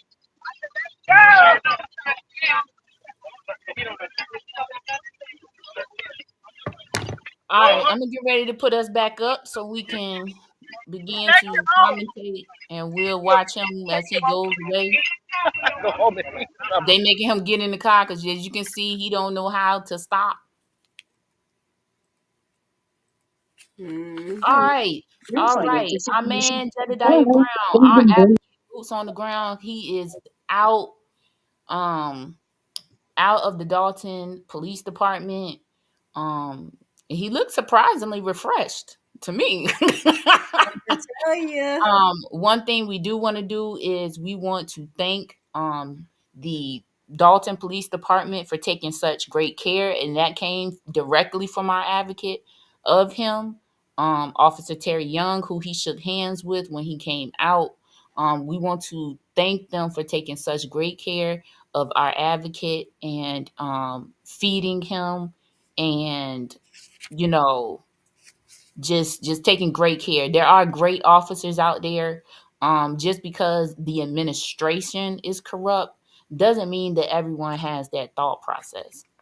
Um, so we want to definitely give the Dolton Police Department a shout out and thank them for taking care of our advocate and for taking all of our phone calls over the last what, I don't even know how many hours, 24 plus Mhm. hours. Answering each and every phone call and not being ugly or nasty about it. So, like Grace said, we got to tell both sides. If we're going to tell the story, we have to make sure that we tell both sides. And we want to thank the Dalton police officers for doing the right thing, for doing the right thing, taking care of our advocate properly, treating him with respect. We want to thank him for that. We're definitely going to go on with our broadcast. Right now, I want to get the thoughts of everyone on the panel of seeing Jedidah released. Grace, go ahead, take it away. You already know I'm excited. I was smiling, get him jet, get him low, But what I will say again, that I did mention online at one point, the officers were very nice. The clerk was very nice. Even from when I called last night, I called twice and I called in the morning, and they were just amazing. And I really had to say thank you so much for being pleasant, because I know you're getting a lot of phone calls. So that is a blessing, and that is putting more humanism into this for you guys to know that it's not all the police. You hear Grace be like, I don't know about the FBI. As I say, I have family. My uncle was an ICE agent, but with that goes to say there are good people there, and Dolton Police Station showed it. Okay, and I would say, don't get Miss Hilliard mad. I took him out for burgers and everything. Miss Hilliard gonna be tight, but I love it, and it shows where their heart is at. Okay, so everything that they did for him, I am grateful. I know the people are grateful. Thank you for showing your true colors, and actually, protecting him. So that's Let me interject before we go to Shawan. Somebody was saying that it was hard to hear were there charges. So let me just speak to that right quick, because he did talk about it when he came out. He let us know that they were pushing for felony charges, but they did not get them. But they did get a misdemeanor charge of resisting arrest. He also was served with a restraining order from Andrew Holmes. So those were the charges, and that is what happened. Take it away, Shawan.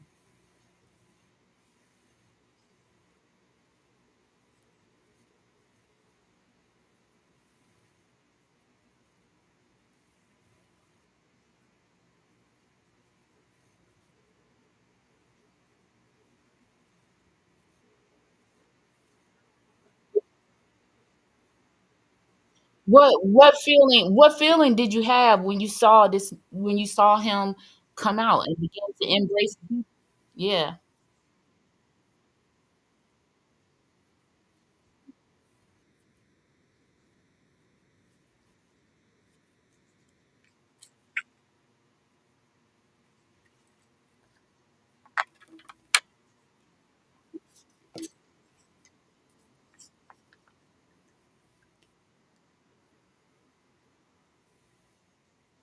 Yeah, Lacey. Lacey. He actually is deputy chief because he couldn't pass the test. That's It's correct. faster here.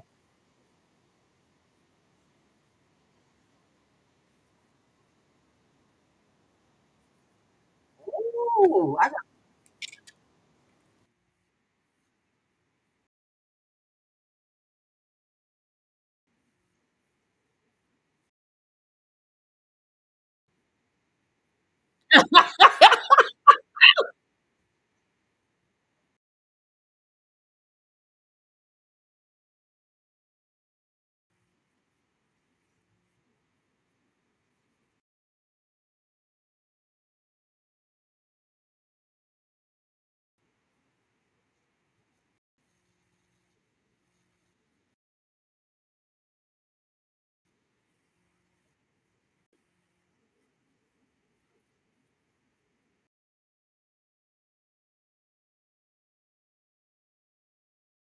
Right, right, right.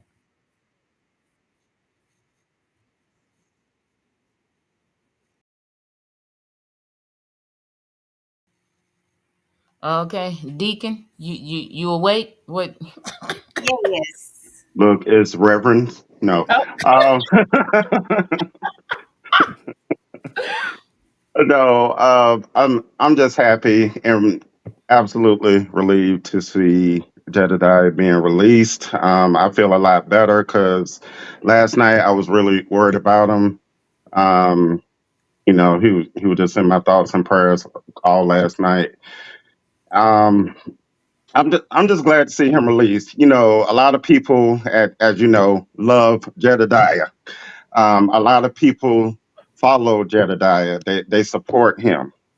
So they better. I saw someone post yesterday. They better not touch a hair on his head. But Jedidah is he don't have any hair. So, but I just thought that was funny when I saw that.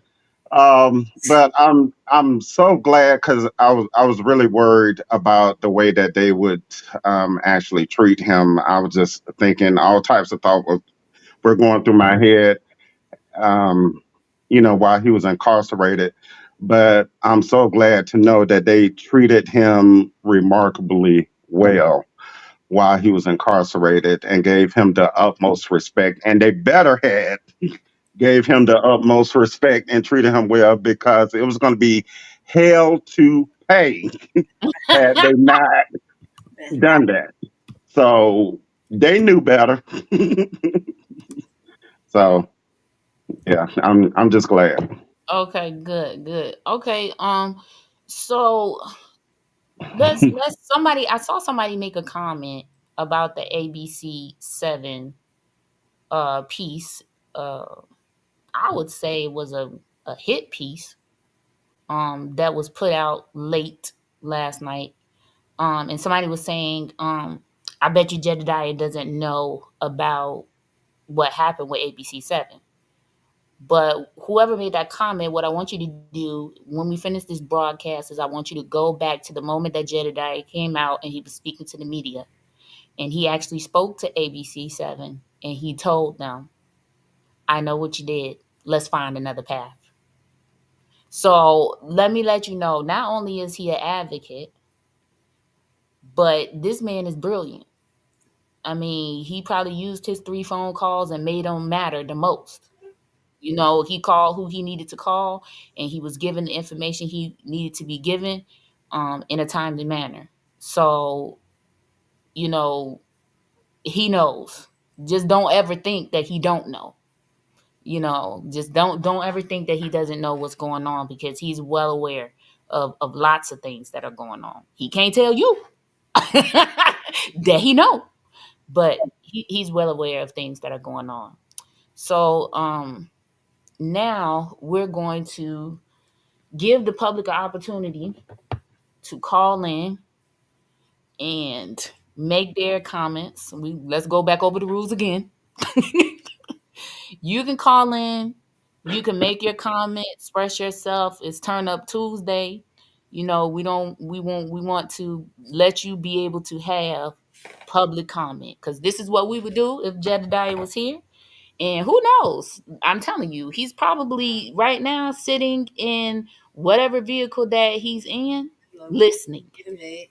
Get him those tickets. Okay, he's listening, and he's probably gonna want to hear from you. So let me, if you, let's see if I can. I'm gonna tell you what the phone number is, but I'm gonna put it on the bottom too. So the number to call in is 708 746 7637. Mods, can you put the number in the chat, please? So that the people can call in and well, listen, that's my end. That's my end. Listen, we already got a caller. Let's see. Let's see. You're on the line with Investigating Advocate with Jedidah Brown. Uh, did you want to have a comment? You have a comment? You want to turn up? Yeah, I have a comment. And I'm actually already turned up because I just left over from the police station from where they released Jed from. And I just want to say that Jed is a fighter. Jed is somebody who is relentless and he will never give up. And Jed and I did a lot of great work together in the city of Chicago. We both advocated together. We both protested together. We protested the administration of, I believe that was the mayor of Chicago when the boy was shot 16 times. That was a turning point for the city of Chicago. And Jedidah was one of the people that stepped up and stepped out in front to tackle that situation head on. And we all were together working on that. And he's just an awesome person. And to know that he's now stepping up to fight for the city of Dolton is amazing. I love it. I love it. And what's your name? You want to give your name? Sure, my name is Chloe. You know who I am. All right, Chloe. We just want to immortalize your name in the video, because Jed is not with us right now. So we want to immortalize your name in the video so that when he goes back and watch, he know who to thank. Because definitely he will be coming back. We will be having a great turn up Tuesday when he come back. Let's go. It's great. I love the energy. I love the people showing up. It's time to make our voices heard because this is happening all across the board. All across the United States, people are advocating. People are standing up. They're fighting back. And I'm so proud of the city of Dolton and the residents of Dolton. I'm also a resident of Dolton, so I know what's going on here, and it's a travesty. But I applaud the people of the rest of Dolton. Been here for a long time, residents for over 30 years. They're now getting active, so that's amazing to see. I love it. All right, thank you for calling in. Thank you so much. Boy, we hot tonight. Let's keep it going. Thank you for calling Investigating Advocate. Yes, my name is Miss Davis from Georgia, and I just want to say I've been watching the broadcast, and I'm so grateful that everything is turning out good, and I'm just so grateful that Jedidah was able to get that interview with Lavelle, and to see that he was true to his word to stand there and make sure he was okay when they released him. Thank you so much. All right. And did you want to give your name? Good. Okay. No. Guess not. Oh, okay. No problem. Let's see. We got an incoming call. Thank you for calling Investigating Advocate. You're on the air. What would you like to say? You got a comment? What's your name? Oh, hi. I'm Makia. I live in the Bronx, New York. I just wanted to say, to God be the glory. I'm Makia. Hi, Gracie. Hi, Chawanne. I love everybody's content. It's Makia. I'm just grateful that it all turned out the way it should. And y'all keep fighting. I appreciate each and every one of you, and thank you, ladies, stepping up and doing the right thing to help the cause. Because it's all about the people of Dolton. It's not about this conquer and divide. We also have to pay attention to the people. It's not about the conquer and divide. I want to fight you or fight this one. It's disgusting. Come on with the cause. It's the cause. Because we in the Bronx. It's the cause. Let's ride, boo. I love it. That's what I'm talking about. We in the boogie down. It's the Bronx. Come on, it's the cause. We gotta be fighting for the cause. Girl. Yeah, that's yeah. No. My sister from New York City. I love you guys, and I thank you. Thank you, Chloe. so Thank much you for for calling in. what you do. God bless you. Thank Bye. you. Bless Thank you. Man, we listen, we turning up. We got people calling in. We got people calling in. We hot. We gonna take like one more call after this. How you doing? You on the air with Investigate and Advocate. What's your name? Hey, good evening. My name is Common Sense. Common Sense. Go ahead. You have the floor. Yes. Thank you very much. I'd just like to just go through my points very quickly, if I can, and I'd like to beg everyone to allow me to be the objective. Listen, there was a point when Dolton had this thing on lock, and the FBI began to swoop in, and I think everyone needs to slow down and sit back, and because there's a lot of agent provocateurs, and honestly, I don't think Dolton needs the so-called advocating because it's handling itself right now at the moment, and all that's happening is the shit show. And I'm being respectfully trying to be objective because if you look at what happened last night, listen, I don't know what you call that, but what was the purpose of that? That was a sanctioned board meeting. Nobody is allowed to rise to the floor and approach anybody, let alone a trustee. You know what the cops saw? They saw a public figure, a private person approaching near the mayor. You can't go 10 feet within the mayor at a board meeting and expect to be all right.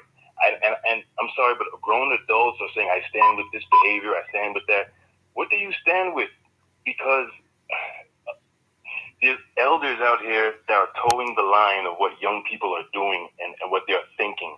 And I think we need to take, the adults need to get back into control, because at the end of the day, you're going to have a lot of people divided down the line, and it's a sad thing because the Dolton situation and the Thornton Township situation was beginning to handle itself until now.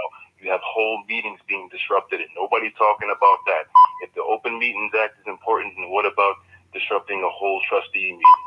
I mean, what was the point? What was you going to do? And what if, man, look, I had other points to make, but I kind of went off on that one. But I just wish people, and look, it's not hate, it's not crab in the barrel. I know people probably killing me, and I don't care. Listen, at the end of the day, listen, I'm not a fan of Tiffany.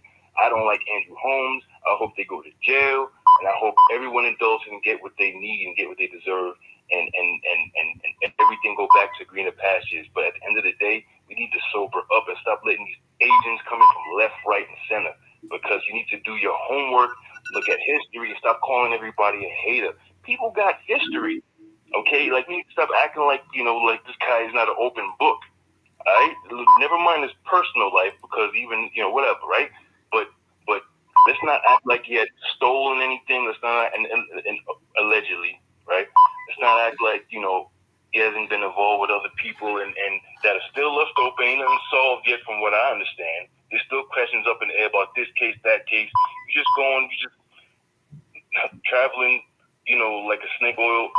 Why? Because you're going on to the next case, or because you're getting ran out. All right. Listen, people got history. I'm saying. Listen, I'm Listen. not hating, okay? Listen, this I was is a common fan at sense. first. Common sense. Common sense. Minutes. Common sense. Hold on. 3 minutes. Okay, they calling for your 3 minutes. 3 minutes, please. Which we have to Thank you do. very much, everybody. I appreciate that. I want to get. Okay. Thank you. Okay. Can I eat? Wait, let's unpack that, because that was a lot. Can I eat? I took notes. That was a lot. But listen, over here, let me get in my Jedidah voice. Y'all calm down. Correct. Y'all calm down in the comments, because this is a platform where you're able to say your piece. You're able to give your side. This gentleman has a different side. Calm down. Calm down in the comments now. What the old people say? Simmer down in the comments, okay? This man, common sense. He have a side. He said, let's unpack it. He said, what did he think was going to happen getting up in a meeting and approaching the trustees, and I guess he's saying the mayor. Okay, I'm gonna go first. What if people don't know the rules of an open meeting act? What if they go into the open meeting act for the first time because there's an advocate in their town and they want to be able to support the advocate, because the advocate has come there to advocate for them, but they've never been to an open meeting. I mean, who's sitting around the house reading open meeting act rules? Let's be honest. I mean, this is a public official who comes to your door and knocks on your door when they're trying to collect votes. So I have a why? supplementary question. I have a question for that.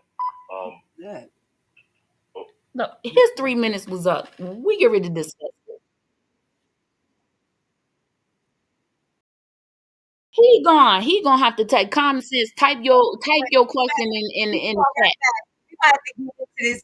See, he said Yeah, type he type had to your wait because type your question in the chat I got to say because. something to you. And I'm sorry. I'm not trying to be disrespectful. We do have a time limit and whatnot. And you call But back Mhm. another 3 minutes. yeah, but we need to unpack this because we do want both sides to be heard. Okay, so like I said, my question is, what if you don't know the rules of an open meeting act? Should your first defense be that you get arrested? So I want to get him. No, I can I mean, reply? Grace, go ahead. Can I Grace, please give us. reply? Now, common sense when he first came on, the spirit said, "Oh Lord," I was ready to take some notes. I don't know why, but I appreciate something about the spirit. Okay, I appreciate that he said that allegedly he is with the people and that he sees the corruption in Tiffany Hinder in them allegedly. But what I will say, common sense, for you to say that the movement was doing well before Jedidah came in and also before Hannibal, that's a daggone lie. When Jedidah came in, it brought it to the international floor. That's the reason. We stated that many of times, okay? So I don't think that this is the time for people to sit back and just let the other officials do what they was doing because guess what? Nothing was happening. As I mentioned, nothing. So the more we stand, the more we call, like what we was doing to the police station, they made things happen. So closed mouth don't get fed, common sense. I'm just going to be honest. Coming from where we come from, oh, we say what we need to say and we make sure that our voices are loud. And with our voices, we have actions. Okay. So let's just say that. Now, as far as what she said with the Open Meetings Acts and knowing how to, knowing the law, we learn as we go in this particular situation. God be the glory that he was not banned from the actual meeting. But what I will say, what he did, and once we go over it, because we're going to show, I believe he had the right and he was enticed. But you didn't see that side. You didn't see that side, Mr. Common Sense. So what else did I want to say? You say you stand for Dolton. What are you doing? Instead of getting on other people about what they're doing, what are you doing? Don't Wow. be hating. Like Just that hating. was just a lie. Now the caller also listen. Okay, let me make this announcement to the callers. We're gonna open the lines back up. But we're gonna do another segment and then we're gonna open the lines back up. Yeah. Man, this line is blowing up. Shit Thank show. you, common sense. Thank you Shit show. because man, this phone is blowing up. Okay, so we're gonna open the lines back up in a little bit later. It's still public comment day. It's still Turn Up Tuesday. We sorry, common sense, that we had to turn up on you. We are very, very, very sorry. Though. Listen, I stand for Dolphin too. I stand for Being nice. yes. I stand for Dalton. I stand for justice too, common sense. But I also stand for common sense because because it was that was just a lot. That what did I tell y'all about these calls? These calls they're gonna throw us off, and they be loaded sometimes. I feel like okay, let's unpack this comment. It's okay. I take notes, baby. Uh, I write Dalton fast. Dolton, he says was on autopilot. What he felt like it was in a place where it was taking care of itself and didn't need an advocate to come down there and make all that um all that noise or to do what Jedidah did. What do y'all unpack that? Chawanne, I feel like you know this man, so you go ahead, you unpack it then, because I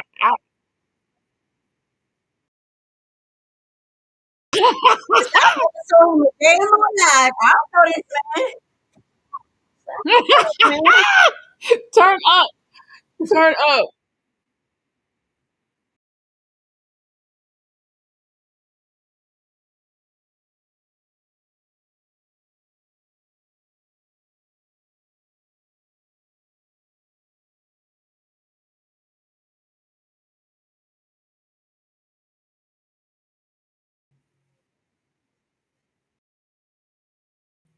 Yeah,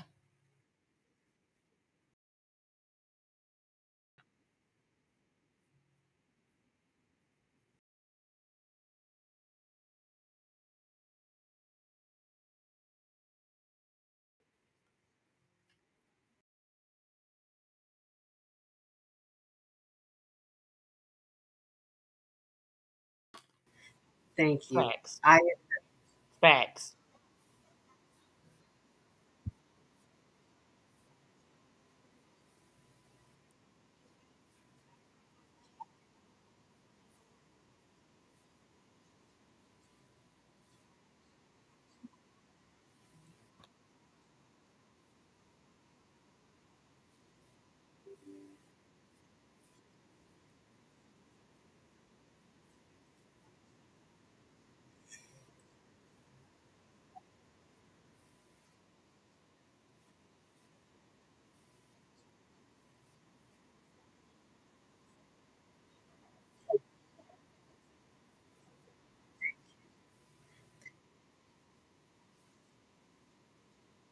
he sacrificed himself.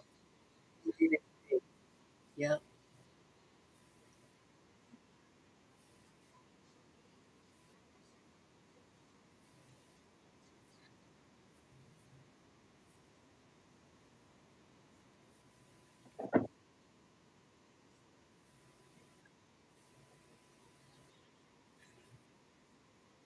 Oh no, no, no, you're not stealing any. That yeah, we're not stealing anything.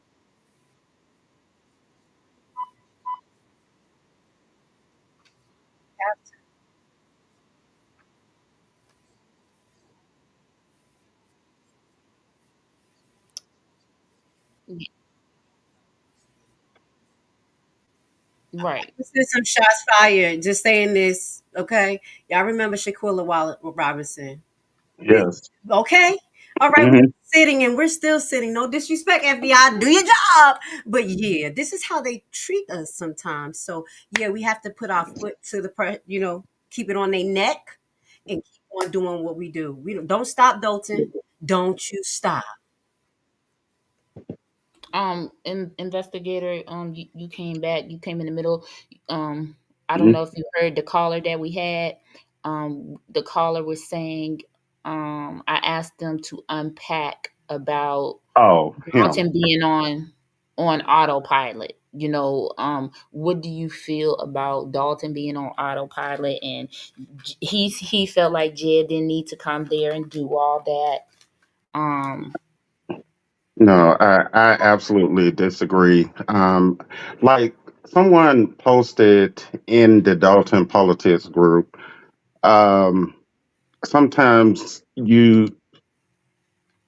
I don't know if I'm stating it verbatim as they stated it, but what I got from that is that um, sometimes things have to get a little bit ugly or maybe bad before we can start to repair um, exactly what's going on or what have went on actually, and for things to get better. Sometimes you have to do these things when it because it kind of felt like with that Andrew Holmes situation that it got a little quiet. People were not talking about it as much. Like someone also mentioned in a Dolton politics group, he was back out in public doing his thing, like as if nothing had happened, and he never acknowledged the allegation that have been made against him. So for him to not even say anything in regards about it, and he's going on living this life. Um, what Jed did was to me necessary, and that's the type of advocate he is. Um, you have to do things like that sometimes to bring the focus back to where it needs to be. Um, and the focus had went away from Andrew Holmes. No, we're gonna put this focus right back on you, square on his head where it needs to be, because this needs to be addressed. It sounded like at the meeting that he wanted to give a statement in response to what Jedidah had said, but things kind of went left. Um, and I kind of wished that he had, I guess, been given the opportunity to say whatever he had to say. But it is what it is. Like I said, Jed's action were absolutely necessary to bring the focus back to where it needs to be. Listen, I agree. I am reminded of the interview that the trustees, Brittany Norwood and Trustee Kiana Belcher, did a couple of maybe like a week ago now with Judge Joe Brown. And in the interview, he told them, because they said, Brittany Norwood said, well, it feels like nobody's coming. And guess what he said?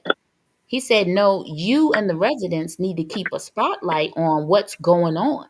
You need to keep, he was like, every time you go outside, you need to be talking about what's happening. I thought that was exactly what Jedidah Brown is doing.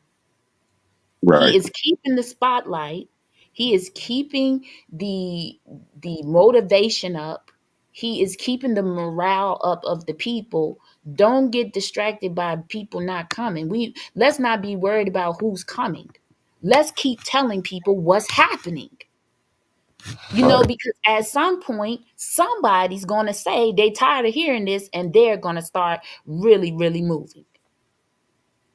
And that is what Judge Joe Brown's advice was. That was a great piece of advice, to keep reporting. Keep, just like you saw the trustees go into the meeting and now they starting to talk about things, her spending. Hmm. Why we not paying bills? Because you spending money that we ain't got to pay these bills. You see what I'm saying? They're taking Judge Joe's advice and starting to shine a spotlight on things that is happening. Yep. And Yeah. the more you listen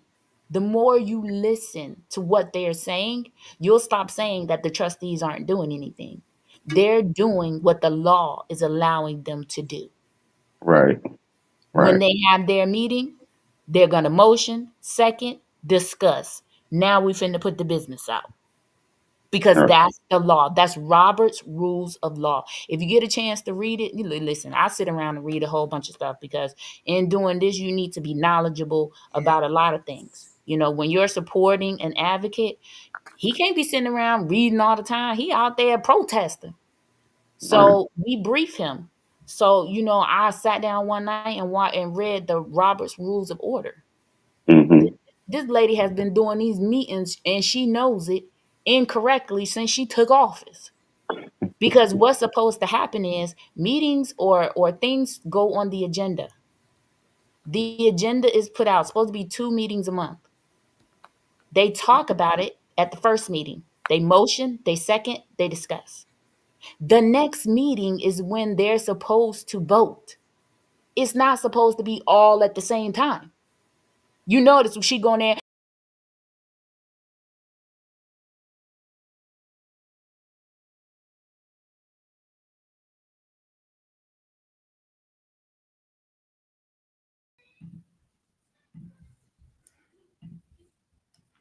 My bad. I took off the stream. Let me get it back.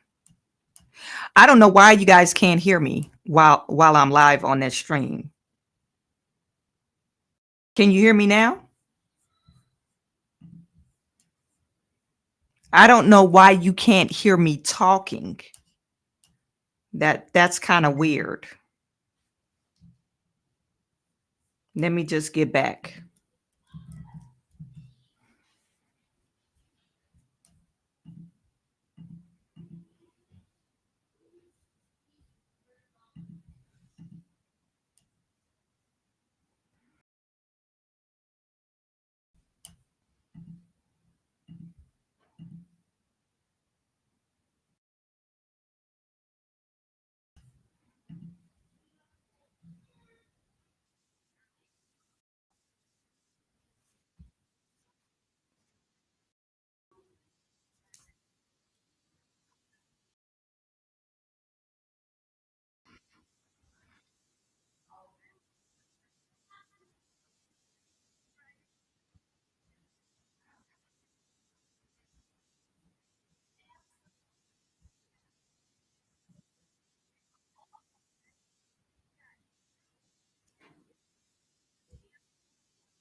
Oh, Sexy Red? Are you talking about Sexy Red? Yeah.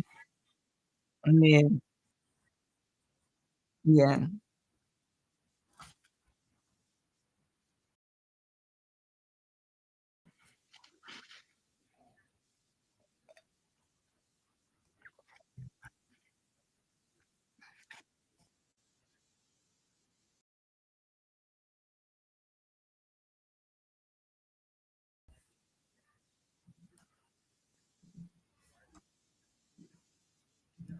Another email. Keep on doing it until you get a response. Yep. Keep on at it. And if we have systematic things set up, like someone who knows how to put a certain letter together, we could just use Yeah. cookie cutter type of things and change it and just keep it moving. I'm a Hmm. systematic person. Logistics. This is what we do. So if y'all really want to get it in, call Grace Levi in the background.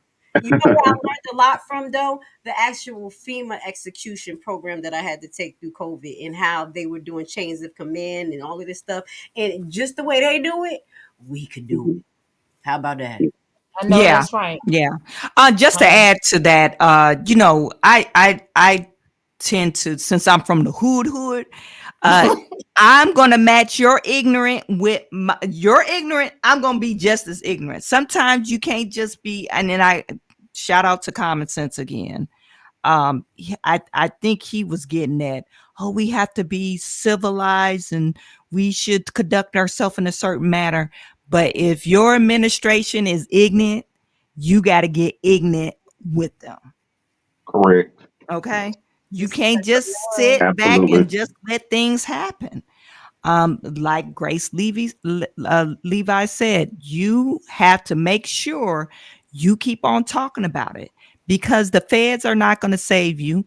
Democrats are not going to save you. Republicans are not going to save you. Kim Fox, she's not going to save you. Kwame Raoul is not going to save you. You know when they start paying attention? When you make a lot of noise and keep on talking about it. right. Correct. That's the only way. Write your legislators, uh, write the bill for them, like you said. Maybe we need a template to Thank share you. with our friends. But this is how things happen because Black folks tend to get the short end of the stick. We still talking about reparations. Reparations, they not giving us reparations, you guys. I'm sorry to tell y'all. Y'all might not don't want to hear that. They're not going to give you reparations.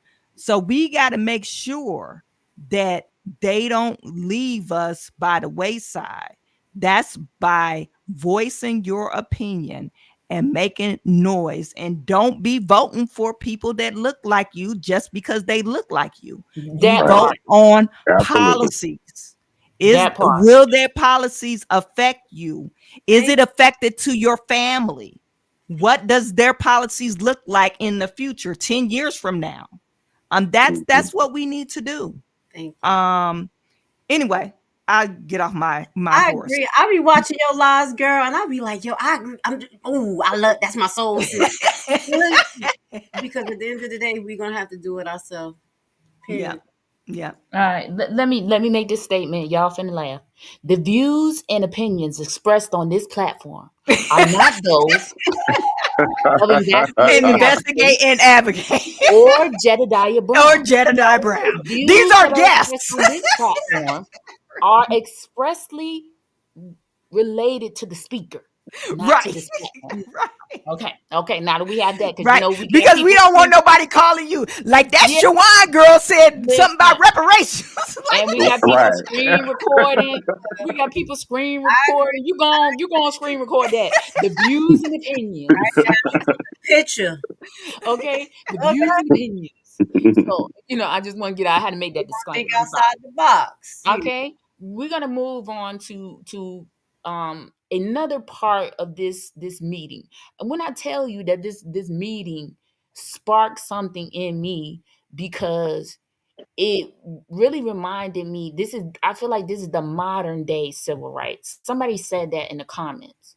This is how you protest in the modern day. This is how you do that. So we're gonna talk about this picture. Let me add us to the fray here. So we're gonna talk about this picture right here. This particular picture here took place during the meeting. It took place during the meeting. The top left, where you see all the newspapers, people looking at the newspapers. This silent protest took place during when Tiffany was playing her videos. When she played her marketing videos.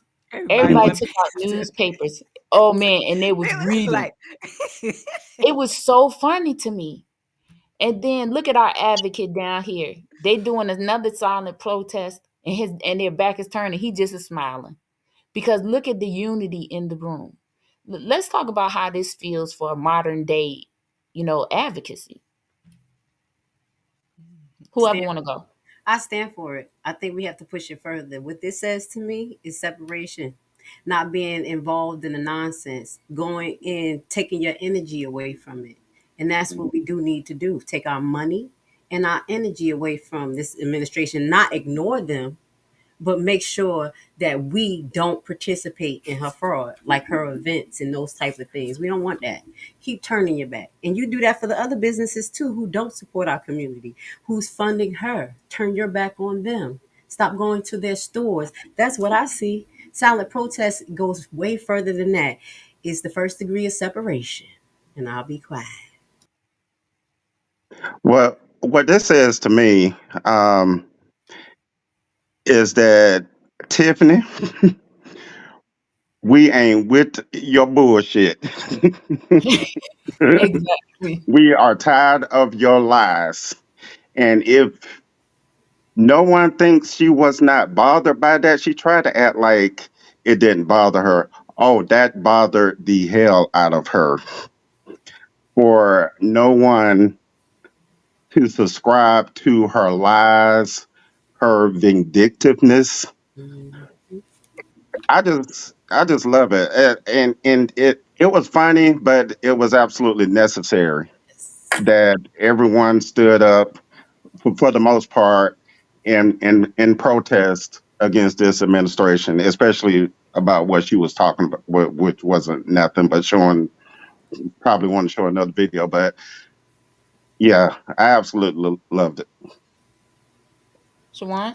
Yeah, this is, I think it's powerful. I mean, even though I said you got to match they ignorant, that silent protest. Hey, we're not going to stand with that BS, these lies that you're telling us. We're just going to turn our backs on these lies, because we know you're lying. If your lips are moving, you are lying to us, and it's disrespectful. So therefore, we're going to turn our backs on you, just as we're going to give you the same energy that we're giving you. Now it's silent.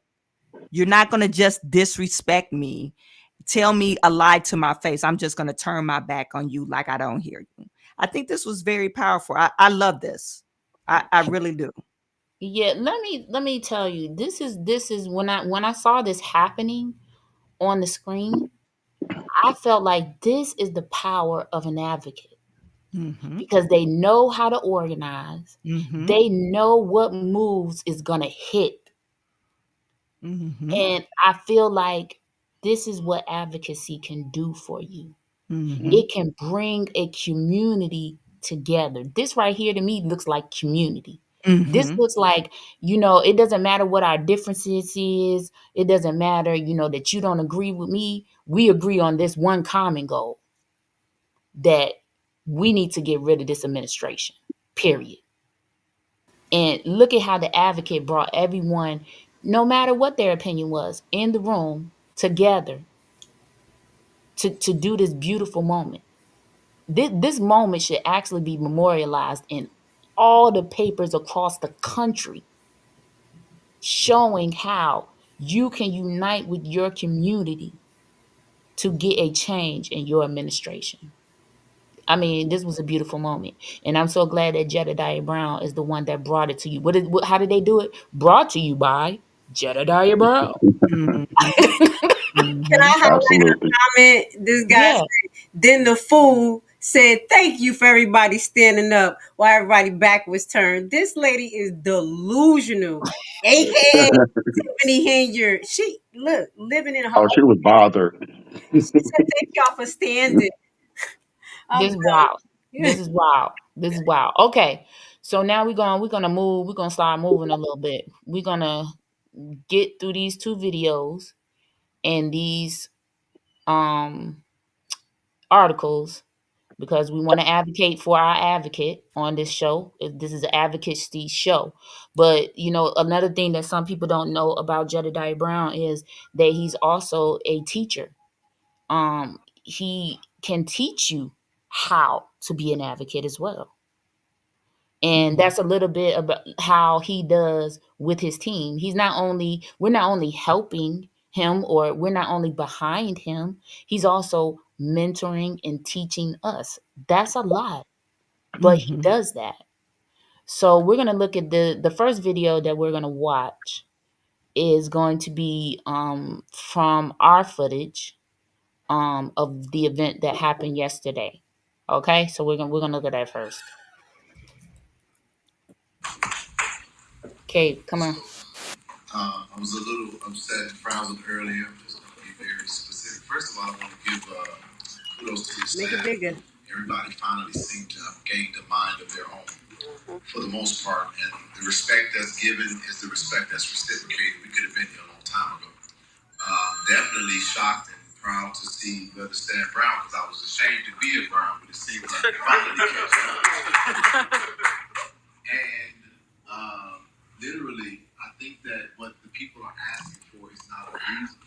I'm sorry. And it is really interesting to see somebody sitting in the people's business speaking about not being prepared to answer questions of an elected official.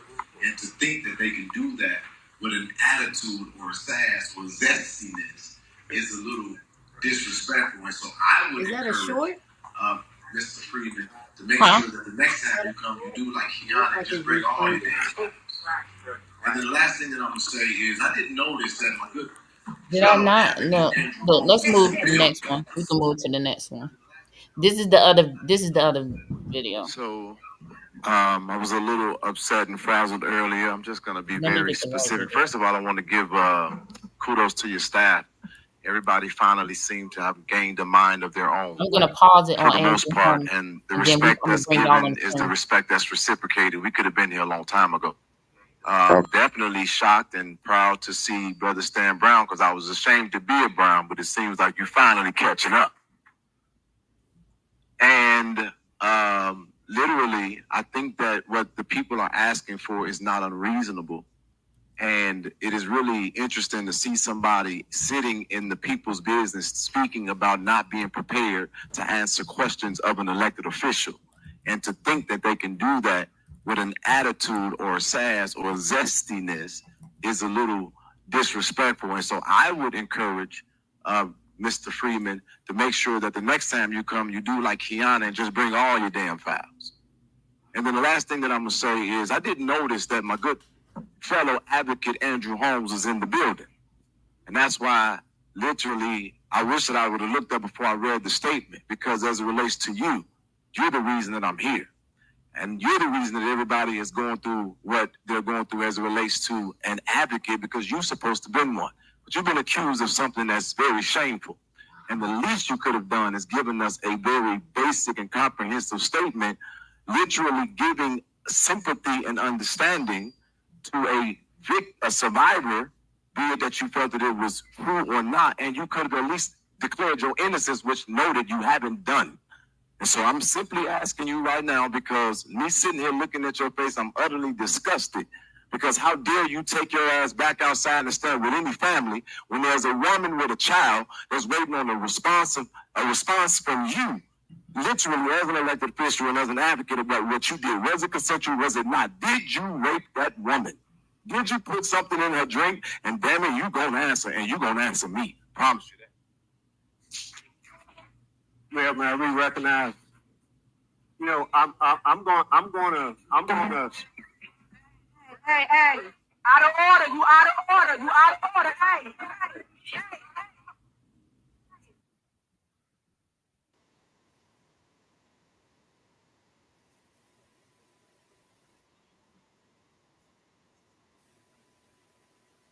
As far as the clip with Andrew Holmes, what I wanted to see an angle from his first reaction.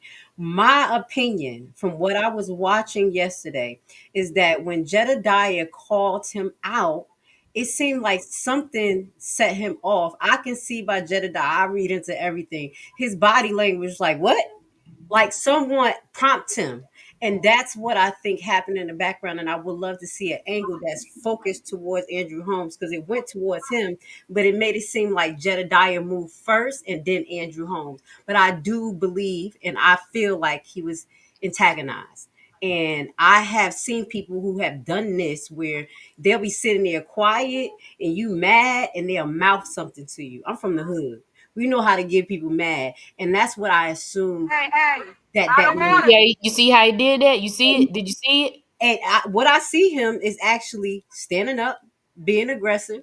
Everybody say that we supposed to be professional. Everybody supposed to be professional. But you seen this man right here stand up like he was ready to fight somebody. So I don't understand why Jedidah has a pending restraining order when at the end of the day, this guy should have plenty restraining orders on him to stay away from the village of Dolton.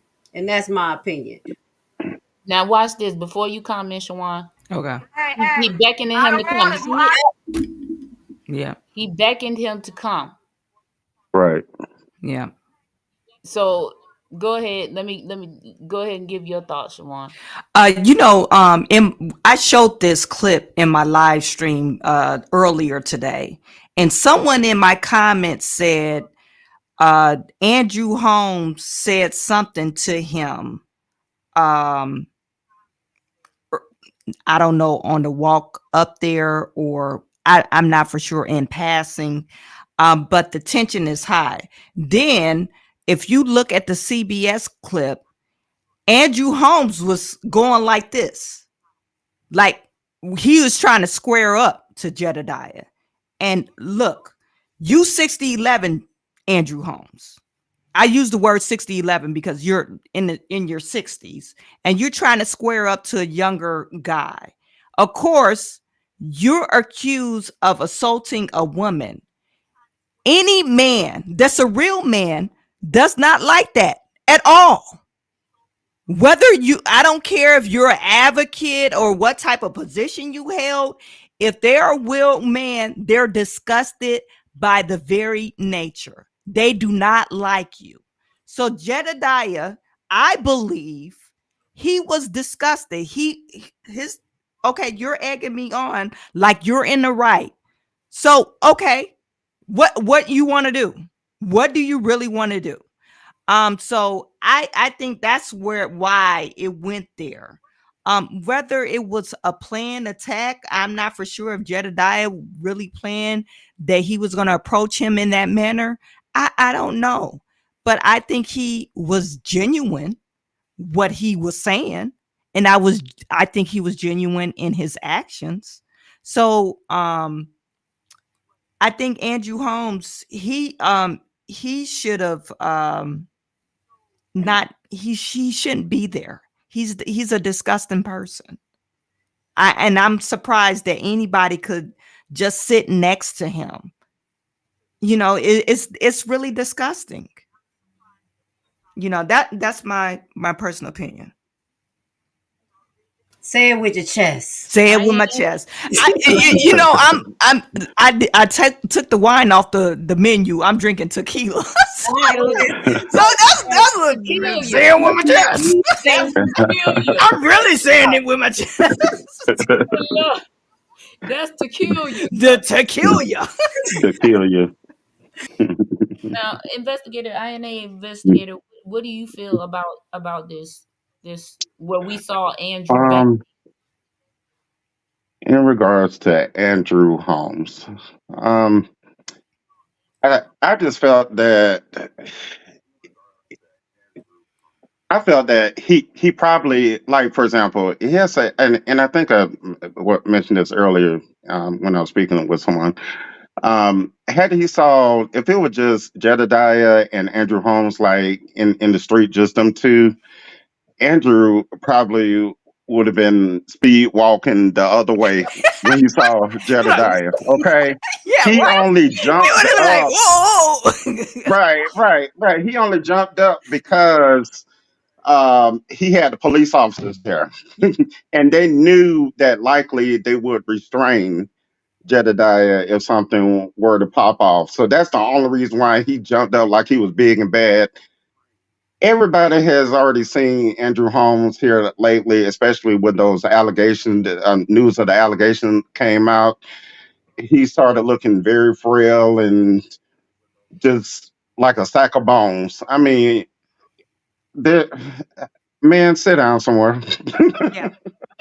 Yep. This is what I want to say. I want to finish playing the clip because not only do I have a problem with Andrew Holmes beckoning, Jed to come, I have a problem with the way that the mayor also conducted herself in this scene. Yeah, She could have really gotten Jedediah hurt because the way that she was screaming, like where was the threat to her? I didn't see. There was people jumping over the desk, like there was more than one person that the police was trying to take down. I just didn't. She created all these. I was like, what is going on? Okay, I'm gonna finish playing the clip, and I want you to keep your attention on the mayor and what happens, and Keith Freeman and all these little goofies in the back here. That's what I want you to keep your eye on this time. Let's go. Hey, out of order. You out of order. You out of order. Hey. See? Look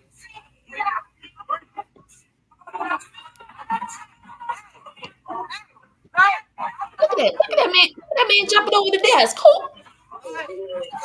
I think that's our bodyguard.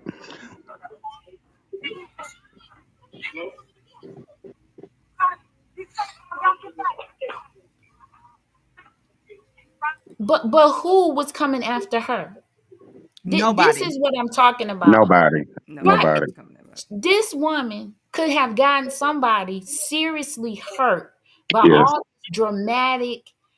You want to see who bringing the chaos? You seen it right there. This woman is bringing the chaos. You correct. got people jumping over desk when there's 5 police officers already trying to arrest Jedidah. How was she helping? How? I'm not understanding. That those are the questions that I have for her. If you are a servant of the public, how do you incite the police to harm a member of the public if there is no threat to you? Like that was a wow for me. That was a wow for me. That right there led me to feel like she would do anything.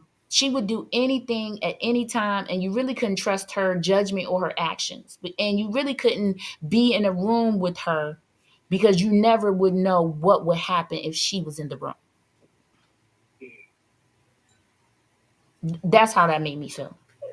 You know what I seen from that is that Tiffany Henyard thinks she's the judge, trial, and jury. She controls everybody there, even as the residents. You're out of order. Like we ain't the trustees. The fuck.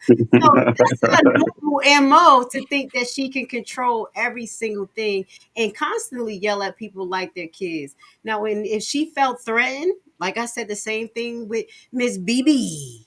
If you felt threatened, you take a whole glass of shut up and you ease on out and you make moves. She didn't do that. So I didn't feel that she felt threatened. That was a control move. And everybody else was just, just turned up. After a while, they was like, we was waiting for this. It was too quiet. Because it was a great meeting, actually. It was going pretty smooth. So it is what it is. That's what I saw from her. That's her normal MO. And Andrew Holmes, that was not only the mouthing that I was talking about of him inciting it, but we saw the hands inciting it. This is what he wanted. Okay. And that, just to conclude my thought, every time things don't look good for Tiffany Henyard, somebody come in and create some damn chaos. The I last promise you. I promise you. I promise you. they If incited the anything, old man before. You remember? yeah, I mean, if anything is a danger to our black men, this is it right here. Right. This is it right here. Mhm. Yeah. We have to start judging and thinking about our own actions as well. Yeah. We can't just put all the blame on somebody. Well, he charged that a public official. Yes, but your public official is up here acting like he had some semi-automatic weapon. Right. I mean, I know his hands could be listed as a weapon, but you know, he was not. He was asking this man to man, did you do this? Right. He also asked the question when we were watching this live yesterday, who is Andrew Holmes on the phone with? You told Helen put her wig on and show up and come on get you from the back door. I'm about to set it off right now. I'm about to I set mean, is that what you did? You called Helen and said, put your wig on, get down here because Jedidah Brown is down here trying to attack me. And this is crazy. Who are you calling, sir? I, You need to be answering the public about your actions. You don't need to be calling anybody. and I I'm want to say sorry. we are not all like, oh, it's not Jedediah's fault. Everybody played a role in this. I'm just gonna keep it real. Y'all know I told you. It's certain things that we have to deal with, in whatever field we decide to be advocate, and don't let people incite us. So I will keep that real because people be like, oh, they cold. No, it's true. And I have, these Violence. others for real at work looking at me talking slick, saying stuff, and I'm sitting there just looking like, baby, I'm gonna get you. I'm gonna get you. And you know what I'm saying? Right there at that moment, I'm Mhm. gonna knock somebody's head off. But am I gonna do that and give it to them? So it is a two-way street, and I do think this was part of the setup. And as you said, Hinyard's response was like it was an atomic bomb going off, allegedly, because if it was, she'd be trying to get low, but she wasn't. Thank you. Somebody said that he was talking to Jesus. Listen, Talking to Jesus. He was talking letting to them Jesus. listen. If he was letting them know he about to come meet them because Jedediah Brown was not happy. Okay, I feel like No, you no, know. he was probably talking to Helen, and she probably couldn't find her good wig, and if she did, if she did find it, I don't know. Let me be her. I mean, it's just wild. It's just wild. Okay, so now we're just gonna move right into what took place afterwards. So afterwards, all the news media outlets are slinging their stories. They're getting their spin on whatever is happening. And last night we happened to go to the ABC News website to see what they reported. Now, I want to tell the public that we are still we still need to advocate for Jedidah Brown with ABC News 7. We still need them to have them retract this. I don't even know what I would call it. It's a copy of, I don't even know what to say. I'm gonna bring it back up again so Mhm. that I can show you all. They changed some of the verbiage. Yes, we have the original that they put out, and we also have, this is the new, this right here is the new. I'm gonna put it right over top of the video so we can, you know what? Let me do this. I'm gonna bring us into this scene, and then I'm gonna share the screen. All right, they can hear us talking behind this, but I want to let the public know that last night when we looked at this article, they had, it was awful. Mhm. Right now, they still have. We want them to remove. Let's see this portion right here where it says Brown started yelling and demanding personal answers from Holmes about the accusations before he launched to the front of the room, headed toward Holmes. Now, did anybody see Jedidah launch himself? No, you know what? I have a problem with the verbiage, just completely personal answers.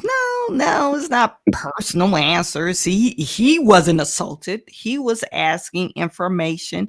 Did you actually rape or grape? I don't know if we could say rape, but grape this woman. Okay. Did you sexually assault this woman?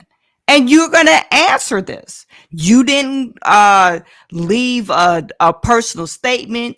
You didn't claim your innocence. So silence means that you're guilty. That it's not going to go away. And Andrew Holmes thinks it's going to go away because he's remained silent. It's not. And Jedidah Brown did right. I think they need to retract that. They need to change that whole sentence. It's not a personal question. It's not him. He's advocating for a victim. They need to stop it with the madness. Yeah, ABC. I think we all need to write. And usually they put it on the bottom of who we should email to retract their statement Let me and look. get. I'm gonna put it back I up in a use second. Yeah, I'll get usually to it's it. on the bottom. If you have a request about this article or whatever, blah blah blah, email so and so.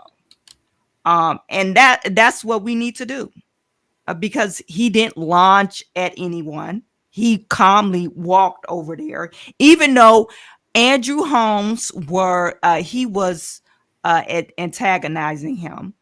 And you can't do that. You can't do those type of things and display that behavior if you feel like you're not going to get a response from a man. This is a man that we're talking about, two men, and you're thinking like, oh, come on, you gonna talk stuff to me, come on. You're not gonna get the response that you're thinking of. I guess he thought Jedidah was some sucker that I he know wasn't that's gonna right. walk over there. I'm not for sure what Andrew Holmes thought. Maybe he thought the police was going to save him, and it was just a show or an act. Right. I'm not for sure, but yeah, they need to change that language. And the only That's thing, horrible. I'm gonna put this back up. The only thing that I see, I'm gonna circle it with my pointer. Is it says by Liz Nagy. Mhm. That's the only thing Okay. that I see. So if you all go to the site and you find this article, we want this taken down. This is not proper. This is not what you do. And No, Kim, I mean, I'm sorry. go Um, ahead. I did email Liz Nagy. Is that her name? I Uh huh. did email her earlier in regards to that verbiage. Just advising her that she needs to reword it, restate it, because that's not actually what happened. It's makes it seems like Jedidiah was the actual aggressor in this situation. But what really happened is he was wanting answers, because when you're working with an individual, um, you know, getting their story, and the story that they've been presenting, um, had various conversations with this individual, then you kind of take that on. So him being an activist, of course, when he saw Andrew Holmes, he he just wanted answers. Did he or did he not? And that's exactly what that was. All right, with that being said, we're going to look at a CBS piece because, and the reason I bring this piece up is because CBS was not even in the room. ABC 7 was in the room and got the story Mhm. wrong. Yeah. CBS was not even in the room, I don't believe, and they got the story all the way right. Let's take a look at this.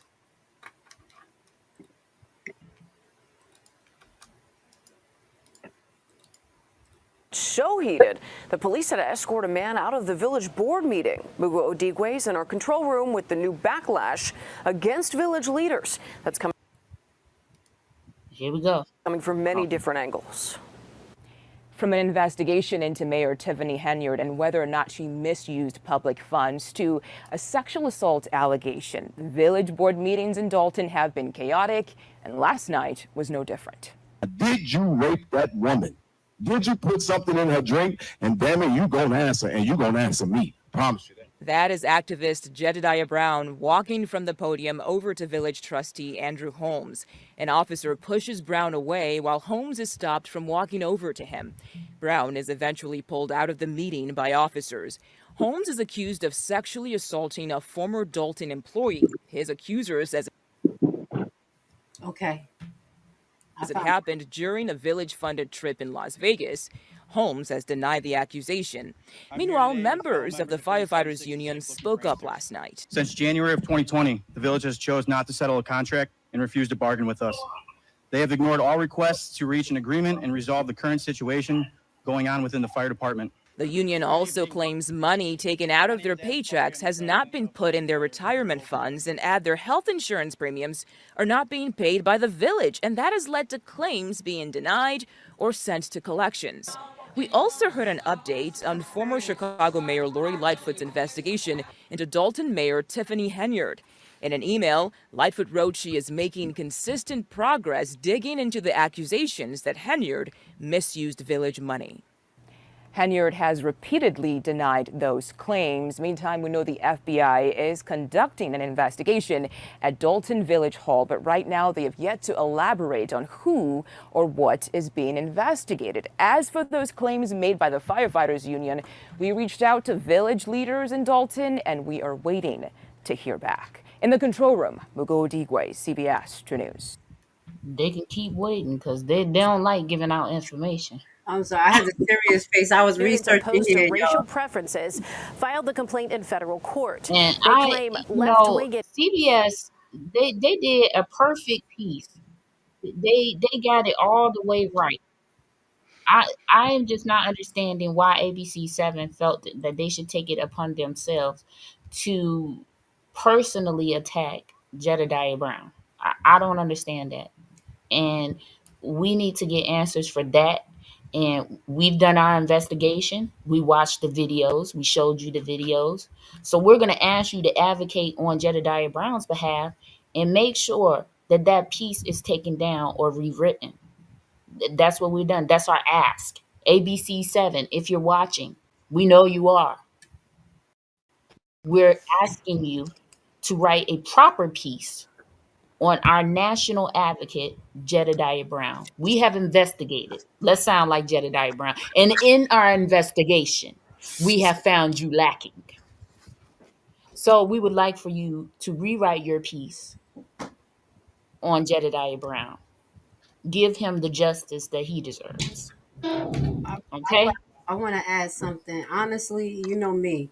little punches don't mean nothing to me because everybody got their own opinion. But I did see a good article out there from AOL. They broke it down. I'm gonna send it and put it in the chat for you guys.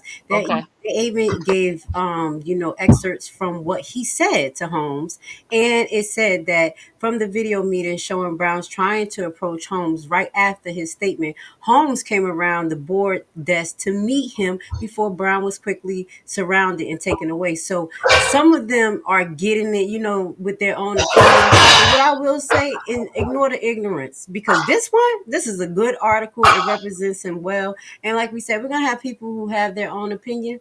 If you call for a retract, I support it, whatever you want me to do. But at the end of the day, we got bigger fish to fry. And I know that there's many individuals that's on Jedediah's side.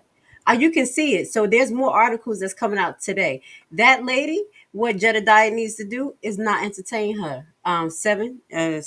What is Yeah, it? ABC 7. Don't give her no interviews. Don't even give her the respect. He said what he said. Told her get it together. We see what you did, but there are some um other broadcasters out there, and they're saying good things. I'm gonna put this in the chat. You saw my face. I was all serious, like let me find these Yeah. articles.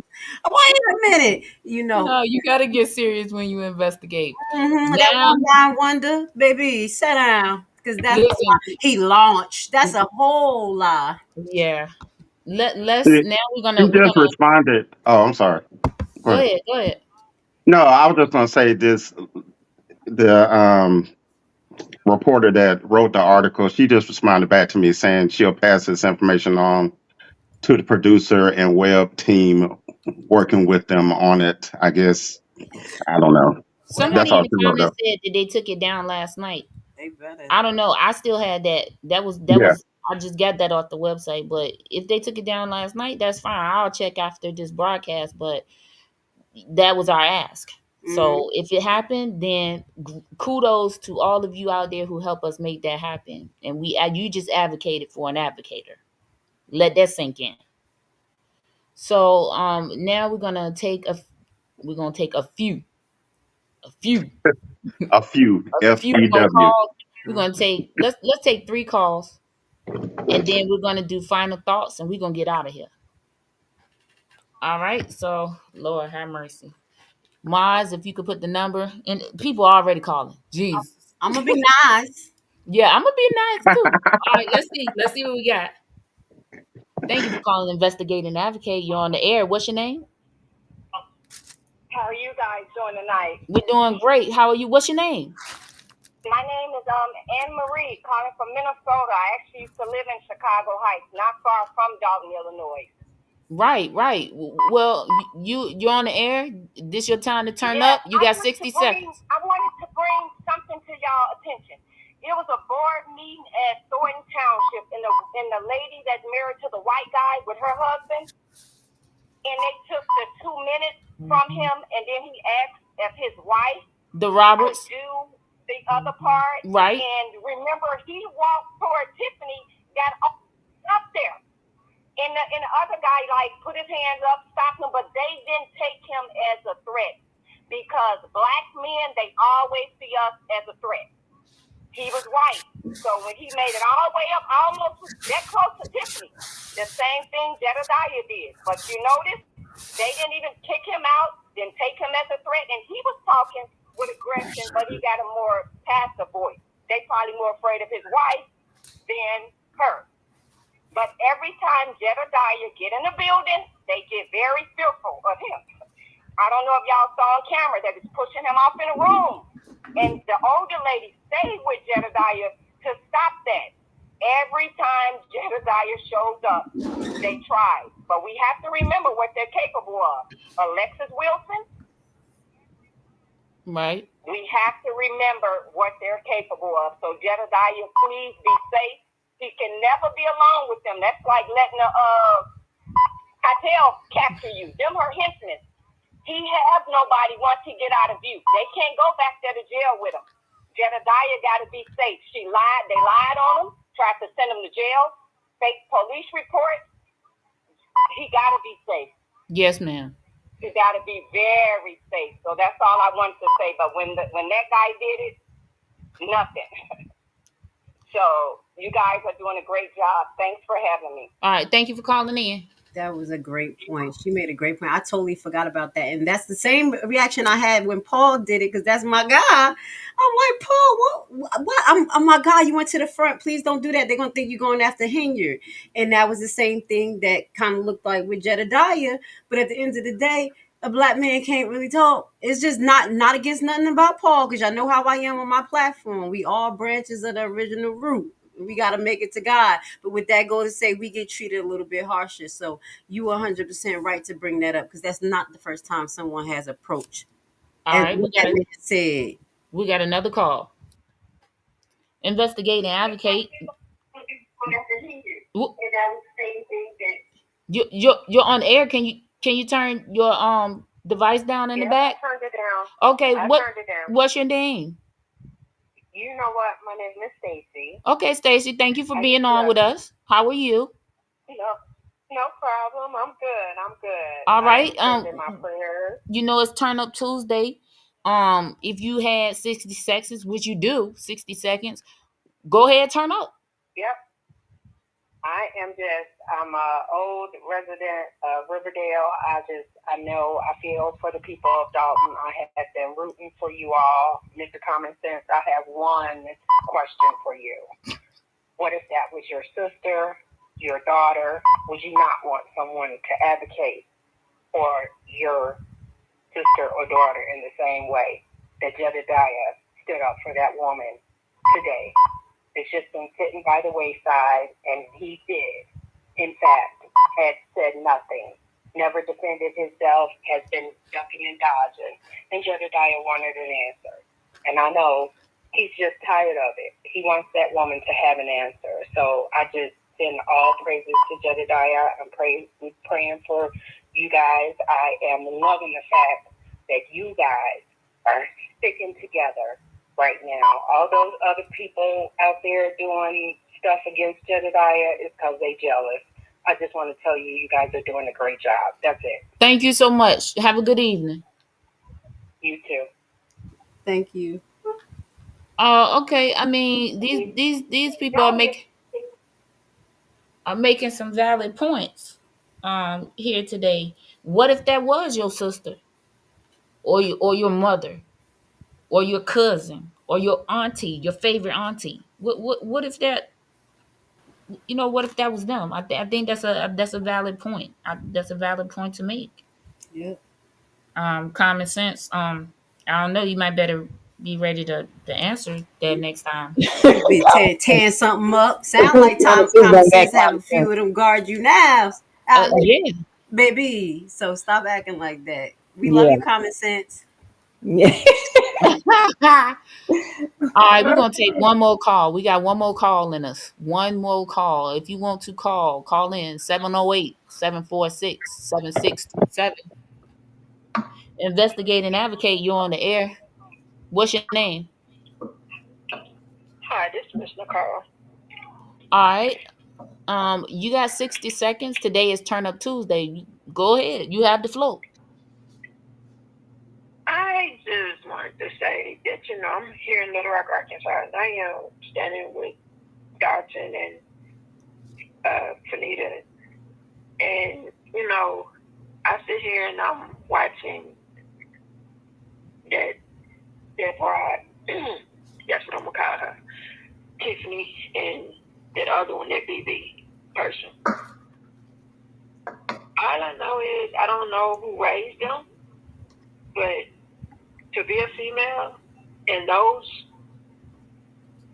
women, supposed to be women, I don't understand how you can call yourself a woman and to be the disrespect and to be out here spewing out those kind of things for male or female. I wouldn't be caught dead in a room with them, because what they did last night, no, I couldn't. And I'm happy that, Jed is home and he's out, and my prayers is for everybody in our team and everything, because God knows he's called to this. And I'm glad that I am a prayer, woman and everything. because the heart of a man that's a strong man, and I'm glad that he stood up for her, because I would want him to stand up for me for everything that, for that. But if a grown man did that, he did that to that baby. She had just turned 21. She's just 22. I mean, and then you still don't say nothing, and he still ain't took accountability for it. I wouldn't want to sit by him, and I mean, he deserved to lose everything, and he deserved to lose his freedom. And I don't even understand how he's still walking around.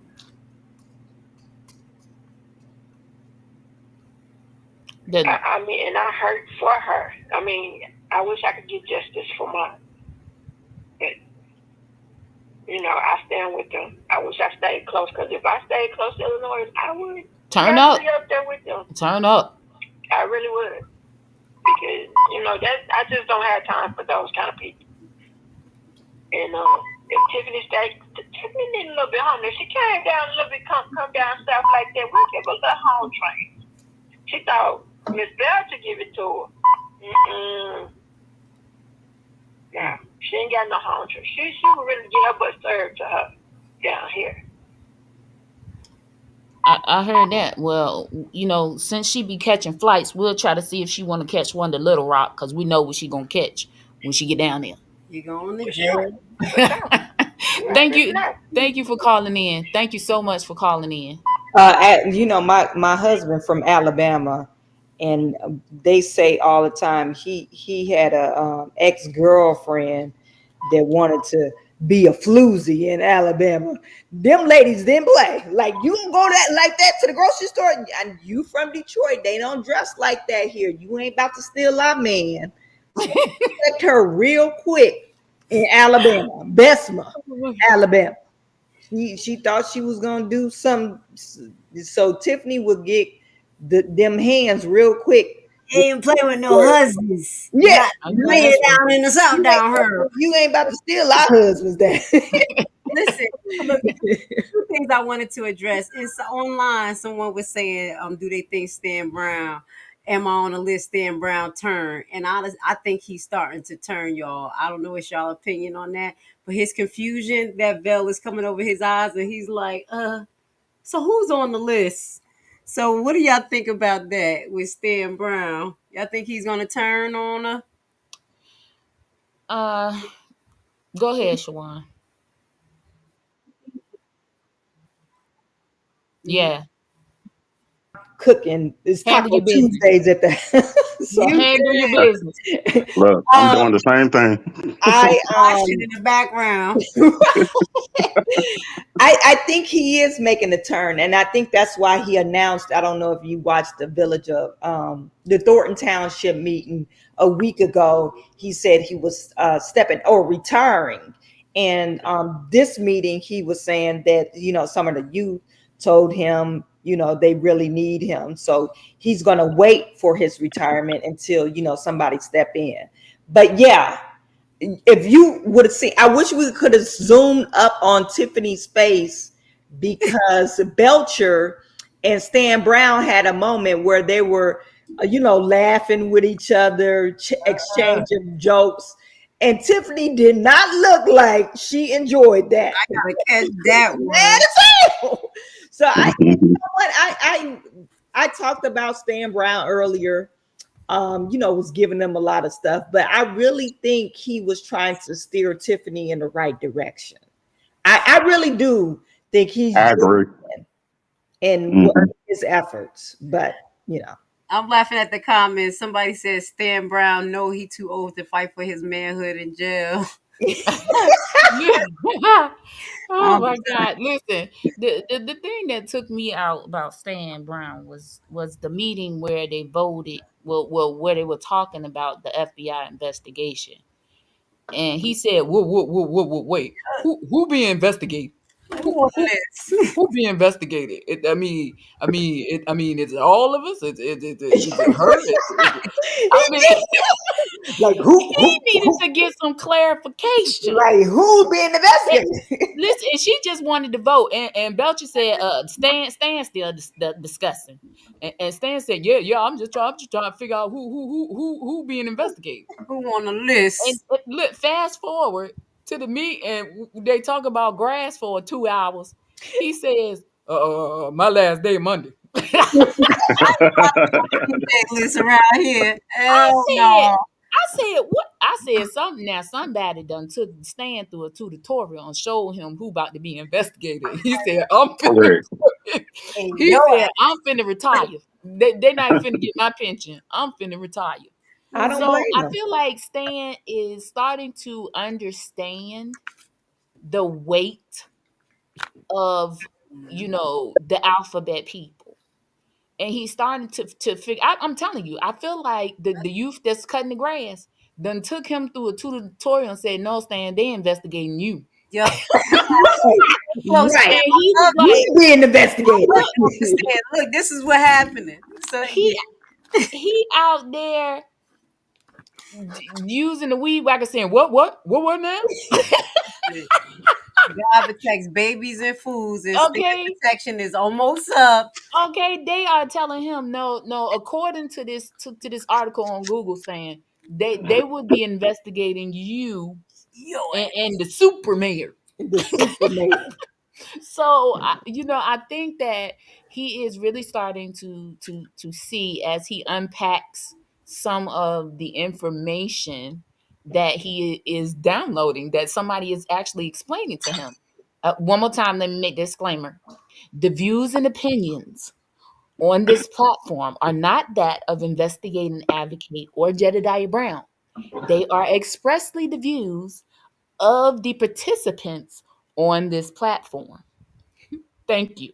yes, ma'am. I Okay, do have one thing to add to make this just a little bit serious, and go ahead. I don't know how this works. And I would commit myself if someone wants to do it and she wants to. As far as Fania, there are other ways for you to get justice.